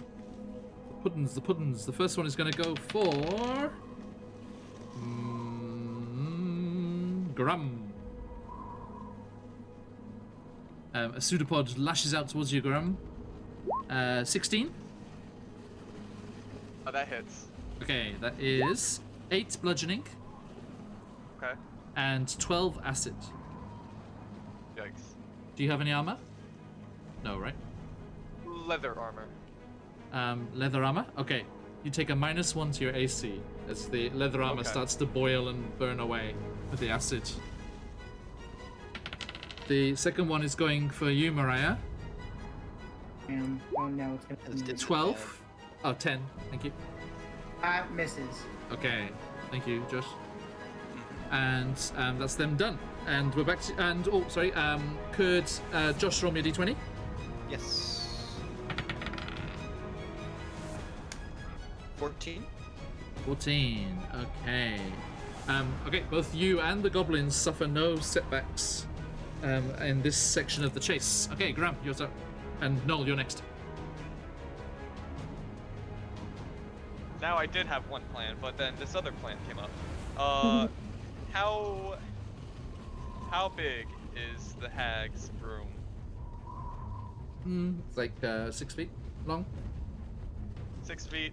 Was she kind of taking up all the space on it? I like where this is going. No. No. And you said she was within 30 feet of us, right? I did. Everyone, Oh boy.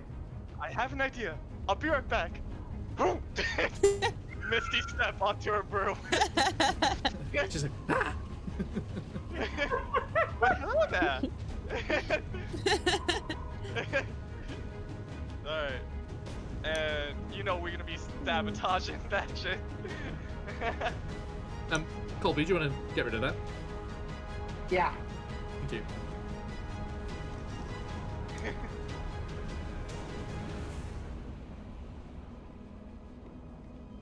Feel free to banhammer them as well. Okay. So you, is that your whole turn while you're just to get up there? Actually, Misty Step is a bonus action.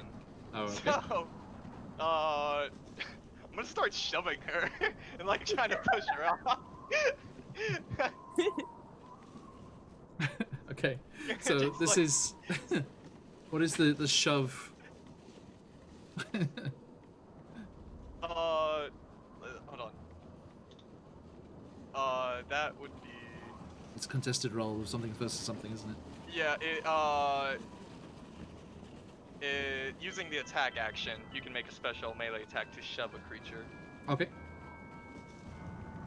Okay, so let's. So that's going to be. So yeah, hang on. Ross.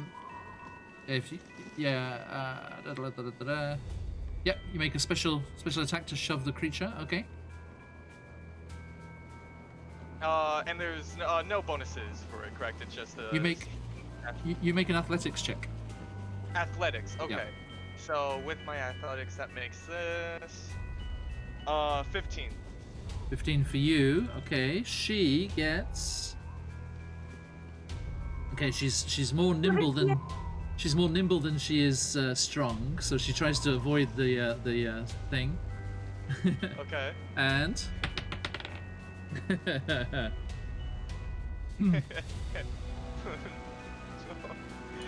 9 plus 3 makes. That's a 12. It is a 12.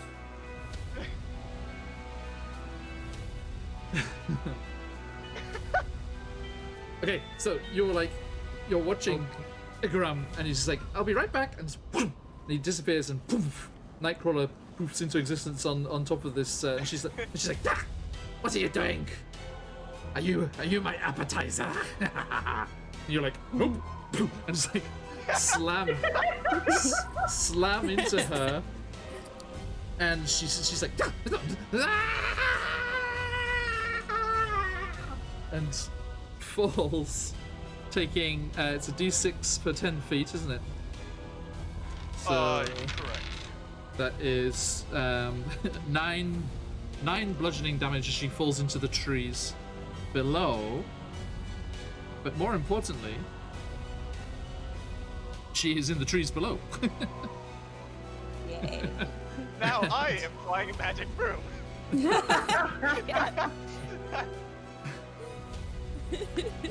Wow. That's It's not- amazing. I love it.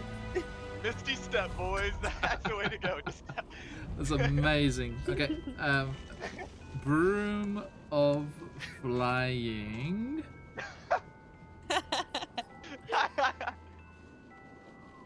If it requires attunement, you're in trouble. Oh God. Uh-oh. Yeah, that'll be funny. Wondrous item, uncommon, does not require attunement. Ah,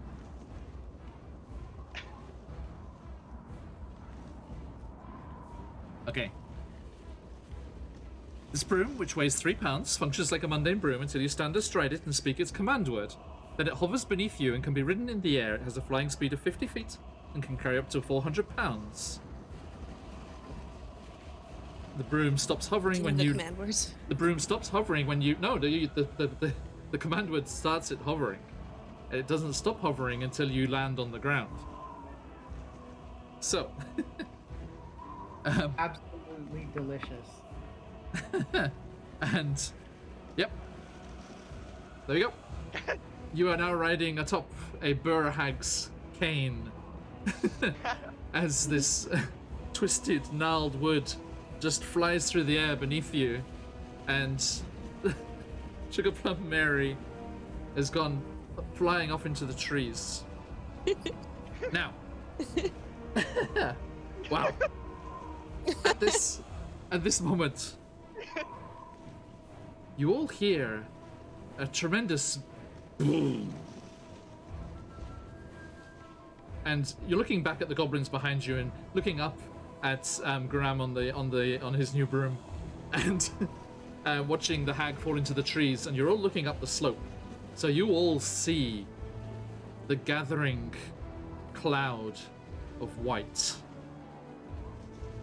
as a massive avalanche has been triggered up the top of the hill and is barreling down towards the Lack of Mountain and the rest of you. And we shall carry on. So, Noel, your turn. Yes. Okay. I am going to turn around, see Graham on his balance of pogo stick of death in the air, Yes. and knowing he's been hit, I'm going to go ahead and cast Healing Word. I'm gonna be like, "What's this? What's this? A friend been beaten by a foe. What's this? They seem to be laid low. What's this? They really need assistance. Let us help them get them up." And shit. No, I messed it up. It's I'm okay. carrying them up. What's this? So good, so And good. that's going to be. What's this? Shit. That was the one I was worried about. Okay. That is going to be.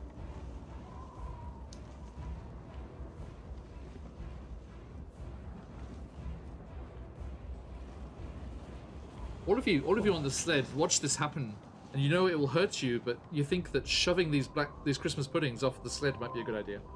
It's like, ooh, That's going to be shoving. a 13. 13? 13. Okay. What a Nice. treat. All right. Thank you. And is that everything? Actually, I can do a cantrip because I just healed, right? Yep. Yeah. Yeah. Or So I'm Or going not. to do Vicious Mockery at this pudding. Okay, go for it. That's going to be a Wisdom saving throw for it.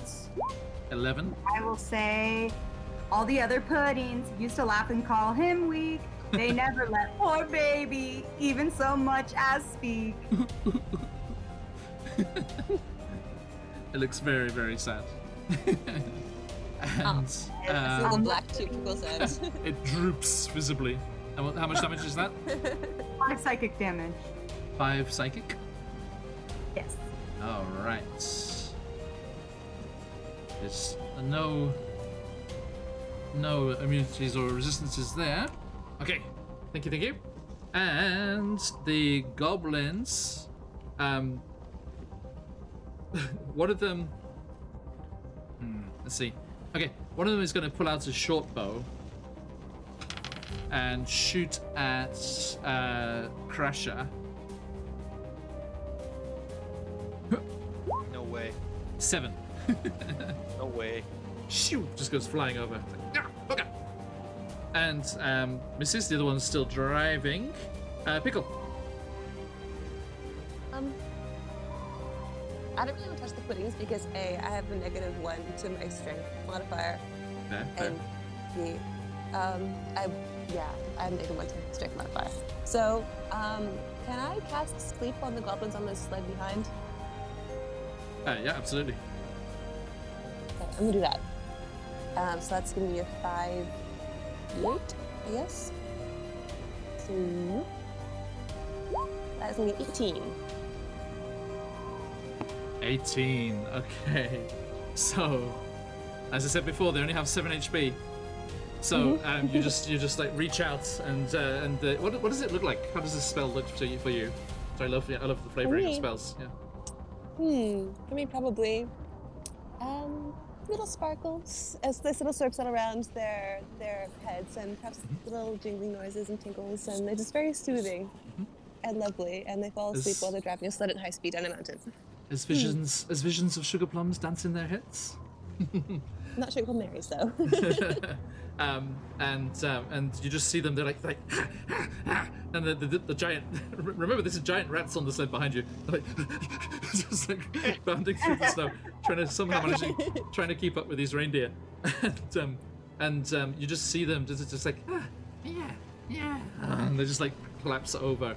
And the rats are not like the reindeer. Without any thing to steer them or look after them, they just stop. They're just like, we don't. Yeah, they stop being hit with the reins, so they just stop moving, and the sleigh just ramps off them and just like sails through the air in front of the moon in the night sky, and just crashes off into the trees, disappearing. And then the rats like look up at it as watch it as it sails over them, and then they see the reins going tight, and they're like, they get pulled with it, and they go crashing off into the trees, and they disappear from behind you. So Yay. that is no longer a threat, and the you hear way off in the trees, still not too distant. Now, my stuff, my seasonings, my Christmas. And you just see this whoosh of ice crystals and flurried snow comes bursting out of the trees as she casts Ice Storm on you. Oh. So a 20-foot radius, 40-foot high cylinder of ice and snow and hail just swirling around just comes down on top of the sleigh as you're moving through the forest here. And I need all of you to make a dexterity saving throw, please.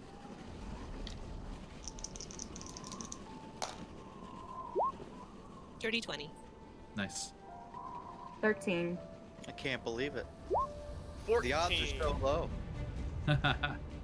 Okay. Of 2 natural ones. The DC is okay. The DC is 14. And anyone, yeah. So there's these hailstones that are just swirling and thrashing around, just like crashing into you, smashing into you. Anyone that failed takes 26 damage. Anyone that passed takes 13. Can I use Uncanny Dodge to have it again? Yes, to 6. Yay! I will do that. And what was the save for it again? My bad. DC was 14. 14. Okay, so. And meets it, beats it. So 14 or higher Okay. is 13. 13 or Yep. lower is 26. Cool. Okay, everyone okay? Yep. Okay. Barely. Okay, so yeah, you're buffeted. It's like, and I need to do the black puddings as well. I bet their dex save isn't very good. -3. It's okay. Fail. Fail. Oh no. So they That's they terrible. also take 26 each. Boom. And boom. Okay.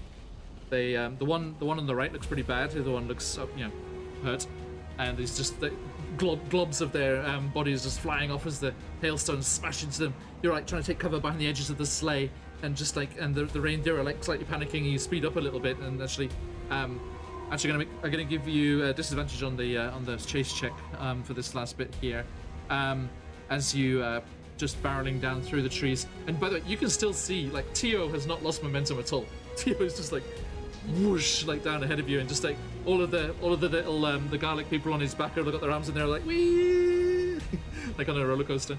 And and Crusher. So I guess we'll try to push the one off. okay. So give me an athletics check, please. I failed. What is it?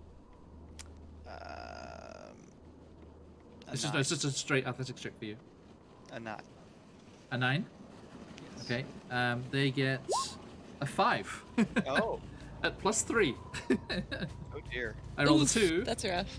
So yeah, you can try to knock it prone or shove it 5 feet off the edge of the sleigh. Shove it 5 feet. Okay. So yeah, you just see it just go Yes. off and disappear into a snowbank.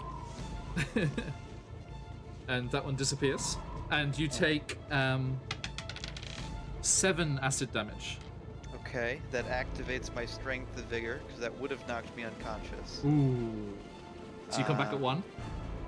No, I gain 1d12 plus con mod. Oh wow. That's Much better than the other. Nice. Like the other ones that stop you from going I down. rolled a 2, Oh, okay. so Nicely done. Okay. that puts me back up at 6. This one is gone. Shoo. And so we'll push the other one. Oh, you got the other attack? Yep. Yeah. That'll be a 16 athletics. 16. Okay. They try to resist that with their athletics. 7. Okay, it's the same again. You're just like, "Ugh, get away, get off, and you shove them off, and that one gives you 5 acid damage. I have 1 HP. Oh. You have 1 HP and no Christmas puddings on the sleigh. Just a slight That was residue. Great. Okay, and I need Marin. give me a D20 roll with disadvantage. Okie dokie, 2 seconds. That's gonna be a 2. 2, okay. Mm-hmm. I rolled a 4 and a 2. Okay, so as you are barreling down from this mountain pass, and again behind you there's this, and you start to see bits of the mountain disappear in this cloud of white, and you see where what must have been where the cave was, where the Hag's Lair was, just gets completely engulfed in this huge avalanche, and it coming down towards the trees, just funneling into the path that you're taking behind you, and as it comes crashing behind you, you come down and you chase and you get down, and you who's got the best passive perception? Hang on, I can check quickly. I've got everyone's. At +8. Yeah, right. Passive So 16. You. Yeah, Noel, probably you though. Noel, I think you're looking up at this avalanche like you've never seen an avalanche before. He's like, oh, it's kind of beautiful. And just your Sator's like love of everything, love of life and love of all things natural. And you're looking up the mountain, and you actually see come stumbling out of the trees, like with a hand outstretched towards you all once more. Sugar Plum Mary comes out, and you just hear on the wind, she says, "Now, I'm gonna," and then just that wall of white just overtakes her, and she disappears in the avalanche, and it keeps coming towards you, and you are, you've seen it in probably in James Bond movies mostly. You just like, this avalanche is getting closer and closer. It's coming down the mountain behind you. Trees are disappearing into the cloud of white as it comes faster than you can possibly go. But it is diminishing in size. It is diminishing in power. And as we look from the view of the upper valley, where the leader of the Alliamites and the village people, hey, YMCA, and the forest folk, the druids, the other treants there, Tio's friend, the various animals and forest folk that have come out hoping beyond all hopes that you would be able to rescue their friends. They've all gathered out on the edge of the tree line, and as we see the higher tree line, as first a long tree trunk with lots of very excited looking garlic people on its back bursts from the tree line and speeds towards them, and puts one branch into the snow, does a really nice banked turn, and comes to a skidding stop, and all the garlic people leap off its back, and they all like run to embrace their family and friends from the village, like, yay, yay, and the old guy's like, welcome back.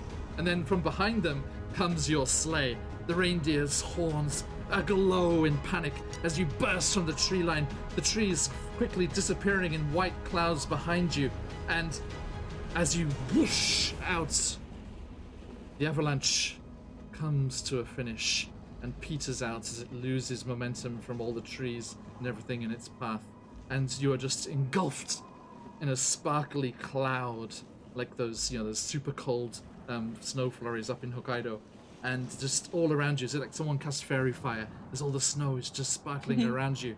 And Marin, you rolled a 2 on the chase complication table, which Yes, I did. is, and I quote, "A crowd blocks your way."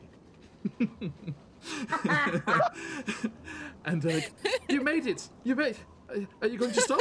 Are you going to stop?" And they all start scattering in different directions, like, "Get out the way! Run! so Everyone, sorry." run!" And the reindeer and the sleigh are just barreling towards them. And Noel, you're still in charge, right? Yes. Yes. I need I'm you to trying. make. Still be in charge. I need you to make an. He drives against you or the top. I need you to make an athletics check, please. Graham's just like, oh, now that's not splendid at all. Just flying above this whole scene. Wow. Yeah. 12. Okay, the DC was 10. As you heave back on the reins, and the reindeer like raise up their heads, and they slowly come to a stop, and you find yourselves skidding slowly to a halt in front of all the people, all of the forest folk in front of you, who you've saved. And they all start just shouting and whooping in joy that you've saved them and you've brought their friends back to them. and everyone is so overjoyed, and everyone is jumping around. You've saved all of the people from the forest. You saved the Eliamites. You've saved the big trio, the Trient, and you've saved their Christmas, winter solstice celebrations, whatever you would like to call it. And you all jump down off the sleigh, and the reindeer are kind of like pouring at the snow, trying to get at the chutes below. And you look up as the snow settles, and where there once was a lack of mountain, there is now almost like a glacier, just a solid wall of snow, as the Hag's Lair and any trace of Sugar Plum Mary has been washed off this mountainside. And as we watch this scene, from the mountaintop down towards you, circling out of the night, we see a white shape ghosting out of the clouds as an owl comes swooping down, and it goes off and it alights on a branch. It hoots towards you, Pickle. Do you go over? I do. Okay. And the rest of you are just swept up in your own mini avalanche of happy people, and all of the village folk and all the forest folk just come charging around you, and they're like, yeah, and they're like lifting you up, and they're like, yeah, thank you so much, you've saved this. The solstice is going to be such a big party this year, yay! And everyone's super happy. And also up the mountaintop, you can also see an airship come into view and swoop round down towards this clearing, which you think there must be some like very heavily frozen lake or something beneath here. There's this large open space in the trees, and it comes touching down, and we see Arafor on the deck, neck deep in turkeys. Just the whole deck of the airship is just carpeted with turkeys, and he's like, my friends, we did it! And there's just a whoosh of turkeys that they all like off the ship and onto the frozen, and they start running all over the place, and the village people are like, oh, ah! They're running after them, trying to herd up these turkeys. And from that day on, the winter solstice, there was always a turkey wrangling contest to celebrate this day, as they all let loose turkeys and try and herd them up again. Good. Pickle. Your little buddy is sat there on that branch as they came down from the night sky, from the mountain top. And you go, like, traipsing over, happy as anything. And the owl looks down at you.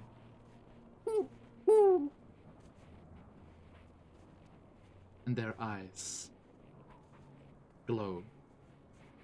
That familiar glow. Like the deepest coals of a long burning fire, as the fire swells up in their eyes, and your patron speaks to you through your familiar. Well done, little Pickle.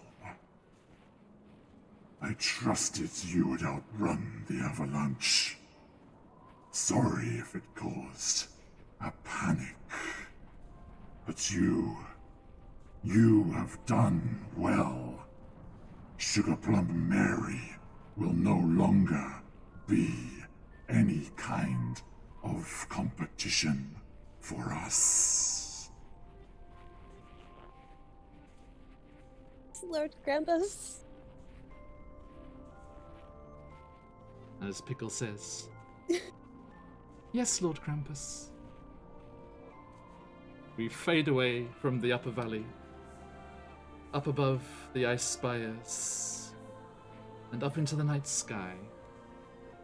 And we, dearest players, he says, about to make himself cry, excuse me, thank you all for a wonderful year. and everyone watching. Thank all of you for joining us here on this little foray of ours into streaming.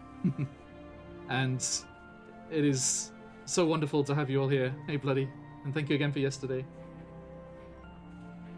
And we will be back in the new year, starting on, let me get this right, January 5th. We're just taking 1 week off next week. But January 5th, we'll be back up in Icewind Dale with Rime of the Frost Maiden. Then, unfortunately, Thursday, we cannot be playing, so there will be no Curse of Strahd until the second lot. But Friday night, we shall be out of the mountains and back down where it's warmer, down in Avernus. And I look forward to many more adventures with all of you, dear players, and all of you, people watching at home. And as we like to say around these parts, thank you so much, and oyasumi nasai. Oyasumi.